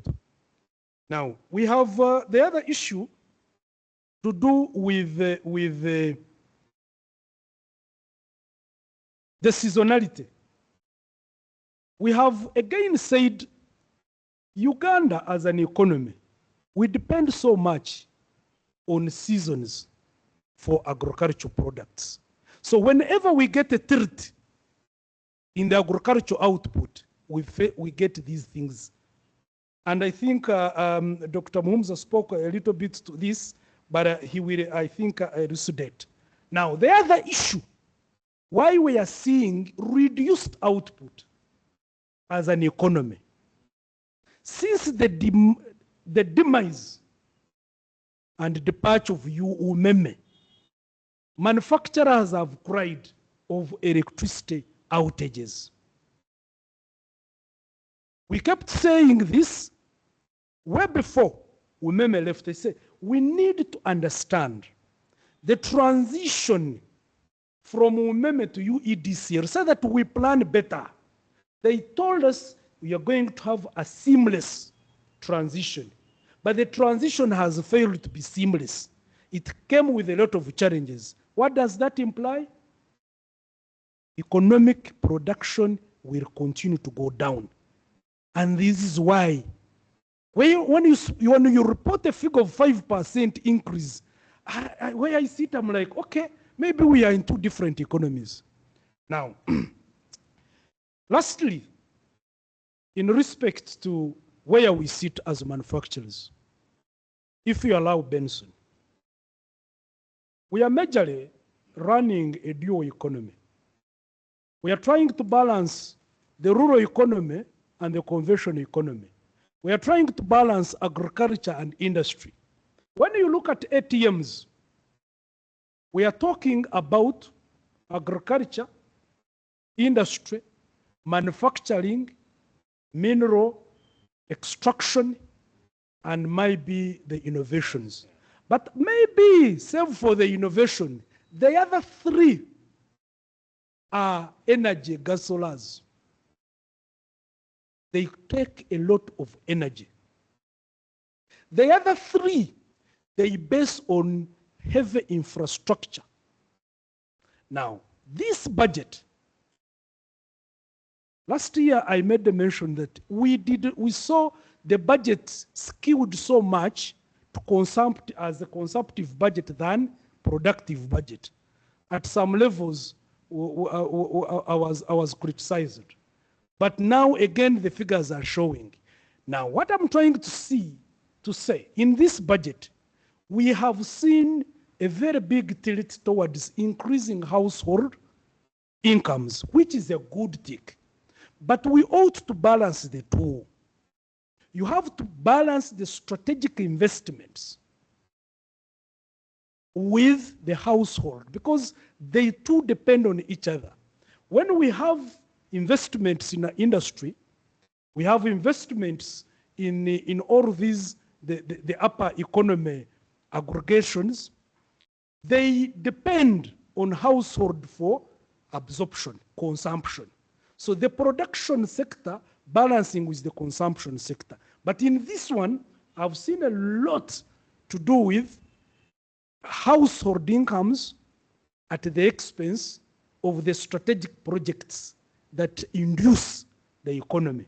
For instance, I heard the minister say that we are going to be continuing to prioritize production for energy, for more electricity.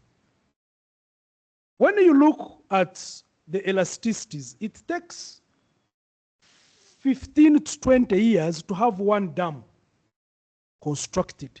You can remember when the Bujagara discussion started. Even in this budget, there was an exemption for Bujagari after 20-something years.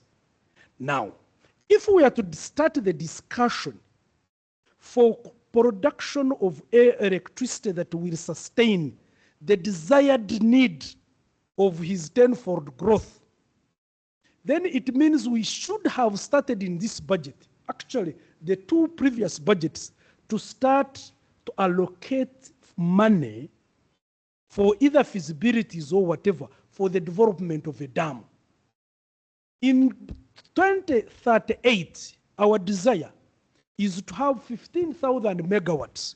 We are now struggling at 980 something megawatts. What does this tell you? That we needed to move a little bit from rhetoric and start to allocate money there. Now, the other strategic area that you needed to really put emphasis on was UDC. UDC has been allocated 445 billion. This was supposed to be the leading institution organization in the extractive industry that is going to trigger raw materials for other secondary and tertiary industries, because investment in primary industries cannot be left to private sector alone. So when we pushed this argument, government said, we are coming in. But now if government, who is supposed to be leading on extraction for raw materials, is allocating 400 billion to such a sensitive, it means we are going to dream of industries, but we are going to have problems with raw materials. Lastly, I would have loved to see investment in petrochemical refinery. I have always put it that the actual economics of petrol as a resource is not in the fuel that we use at the pump, in the cars. It is in the petrochemical raw materials. So the refinery, I don't see any money allocated there. I don't see any strategy financed out there, but I only left when government signed a concession with some investor. Now, by the time the investor comes, I presume there are certain environmental related aspects in terms of doing business that should have been put clear. Thank you. Thank you very much, Dr. Ezra. You always bring different perspective, and that's why we like inviting you to hear from the manufacturers. I thought, with the recapitalization of UDB and things, you're going to be happy, but looks like we still have a lot. We still have a long journey to walk. Everyone is asking for infrastructure, energy. So really exciting discussion, and I think to achieve the $500 billion economy by 2040, these fundamentals need to be prioritized. I want to bring the discussion back to the audience. We have a couple of questions that are coming through. I would like to start with the question from Kevin Mujenyi. Kevin is saying, great insights from CPS Stephen and Assad, as well as Muhumuza. I think this is Dr. Fred Muhumuza. And his question is, but why set more and higher targets without addressing the reasons for falling short and deficits? Aren't we setting up to milk more out of a famished cow without offering anything more into the feeder and the troughs? From your analysis, what is the government doing to justify the higher targets in its tax revenue, debts, and expenditures?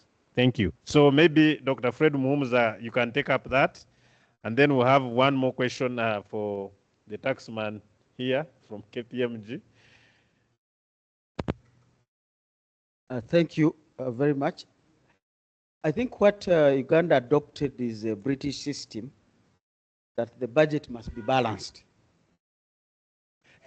One of my supervisors at the Ministry of Finance, rest in peace, the late Kasami Christopher, told me when they are debating the budget in the British Parliament and somebody wants to fail it, they just remove £1 on one side because then it's not balanced. So the whole discussion collapses. Americans have a tendency of approving a budget that's not balanced. That's why you hear they get into this squeeze of government shutdown, because they plan we shall borrow. Now, in Uganda, I think what is determining more on the revenue side is the expenditure. So every time they need to add more expenditure, but the budget must balance.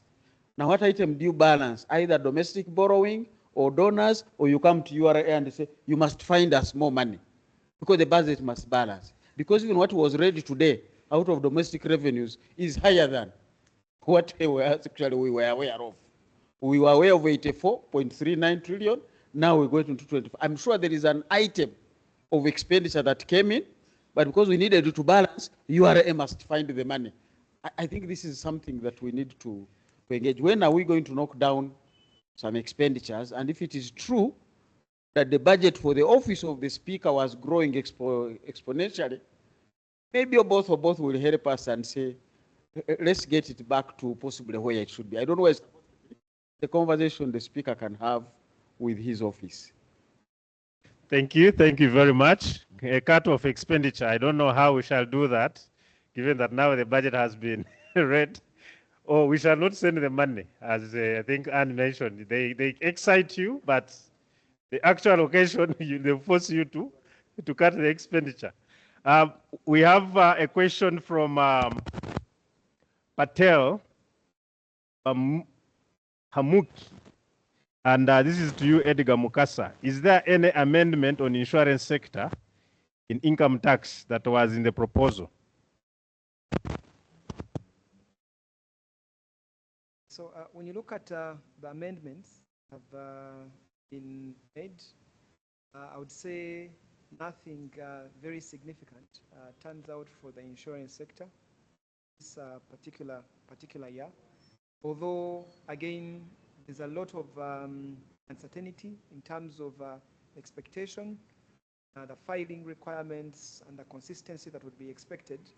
So hopefully in the budget that we'll see in the next year, we'll see a lot of significant strides being made to, one, provide clarity in terms of direction, but also to create a certainty from a tax compliance perspective moving forward. Okay, thank you very much. Panelists, we have more questions, but in the interest of time, I don't know how we shall handle them, because we're now past 21 minutes past 7. I know we started a bit late, but let me read through some, and colleagues online, in case we don't address your question, we shall compile the answers and the responses and share it together with the tax briefs and economic briefs. But briefly, as before I come back to the panelists for closing remarks, there was a question from Florence Nsubuga, who's saying her question is on tourism. Has the budget taken care of infrastructure that is required?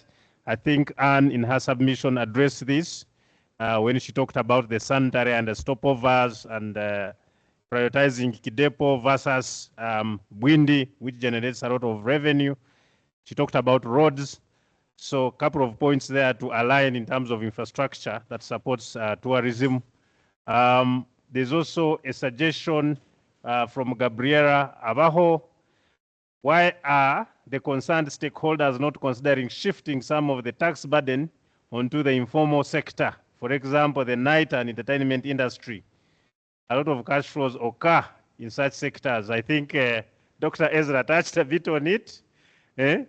Again, we'll provide more responses. And then lastly, how will the private sector credit growth be protected when government is practicing money lending in this disguising way through different programs, terming as financial inclusion, yet money goes in the hands of the favored few?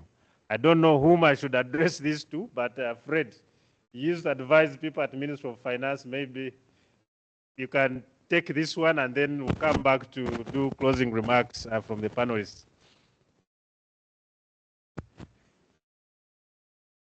Well, some things are quite tricky, and as we've said, even when the minister is reading the budget, you can see it's just kind of hemmed in. Sometimes I really wouldn't want to be in the shoes of the minister. The demand is on the table. The reality is on the ground. Expectations. And I can now even begin to suspect what increased that budget. You have Ebola in town. We have deployed in the Congo. Because as the president mentioned, was in the discussion that came out, the Congolese are not coming here because they don't know they have Ebola. They actually come because they have Ebola, but they can't be treated the other side. And they know Uganda treats them. But they are bringing us a problem. So Uganda simply kind of assured them to say, stay in the Congo, we are bringing the treatment there. Now, you are a minister and that walks in just before you read your budget. You have to accommodate that. You know very well, and as she has mentioned, tourism is one of the ATMs. But look at the road to Bwindi. I mean, don't even talk about the back, the other side. It used to be 3 hours to Mbarara. It's now 7 hours. And just halfway to Bwindi. Even if I was a tourist, I would land in Kigali and just connect. So this is a tourism road that we are still grappling with. So there are quite a number of things that the minister really has a tight agenda that even as we demand from him, you say, okay, what is the situation he's in? Debt, as we have said, is already over 20, close into 35 trillion, which he doesn't have to discuss. Security is 10 trillion. It's not for negotiations. Salaries and wages is 10 trillion, not for negotiations. Electricity, as we've said, is putting money there. And I was looking at where have the loans gone.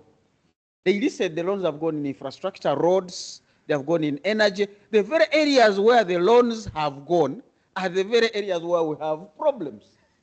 So where did the loans go and what did they do? Because usually when you look at the minister, at least he has been kind enough to break down where the loans have been going. Energy, roads, health, education, water, all of them problematic areas. So where are we? I will leave those questions with the people. Let's see how we answer them. Okay. Alongside the minister, he would be happy also to hear our answers. Okay. Thank you very much. In the interest of time, we'll have to bring this discussion to a close because I noticed the numbers are dropping and we don't want to run a risk of speaking to ourselves here. But the discussion will continue. As I mentioned, we'll be sharing our economic brief and the tax brief, including responses to some of the questions that have not been answered here. Again, once again, allow me to join me to thank our panelists, Anne Kalembe, Dr. Ezra Muhumuza. Thank you very much for accepting our invitation and giving us the insights from a business and manufacturing perspective.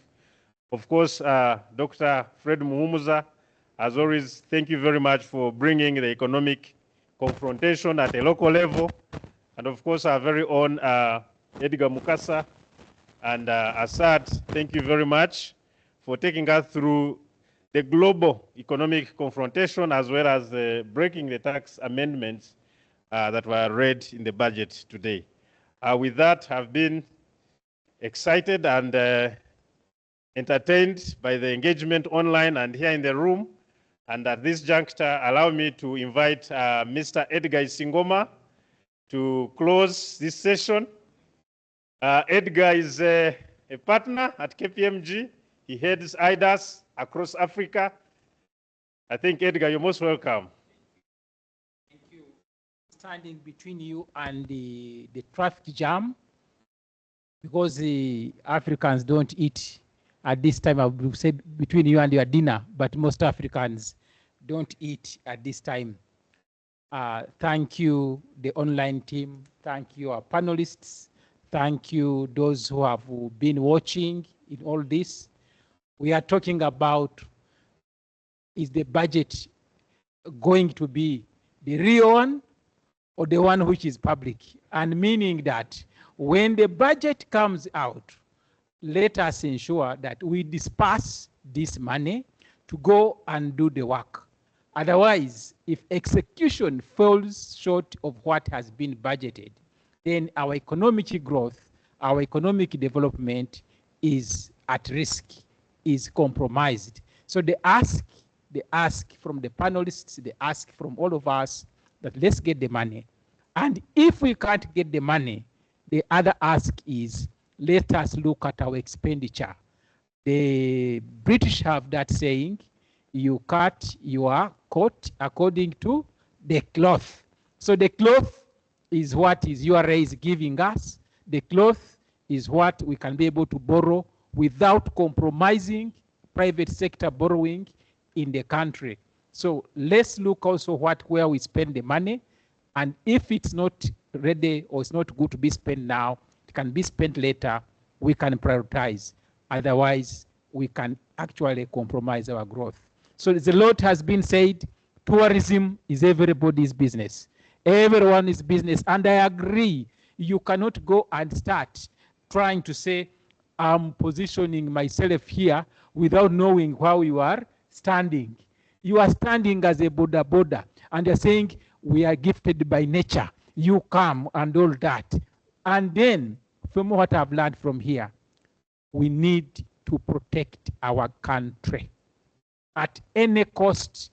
Whatever we tweet, whatever we say, whatever we put out there, the country Uganda is our country. Let's protect the interests, because it's good for us, it's good for everybody. Position yourselves first as a good country, then you brand yourself as that very good country. Thank you very much, people online. Thank you for all coming. I want to say we are now closing, and let's keep the interactions. We'll share whatever we have been able to do with everybody who has attended, and those who haven't attended will be able to benefit from all this. Thank you very, very much. Benson, no one has thanked you for moderating this. It's my duty and honor to also thank you for moderating this, and for all those people who put it together, for the cameramen, for all those broadcasting us. We want to thank you for enabling us to reach our audience. Otherwise, have a blessed night.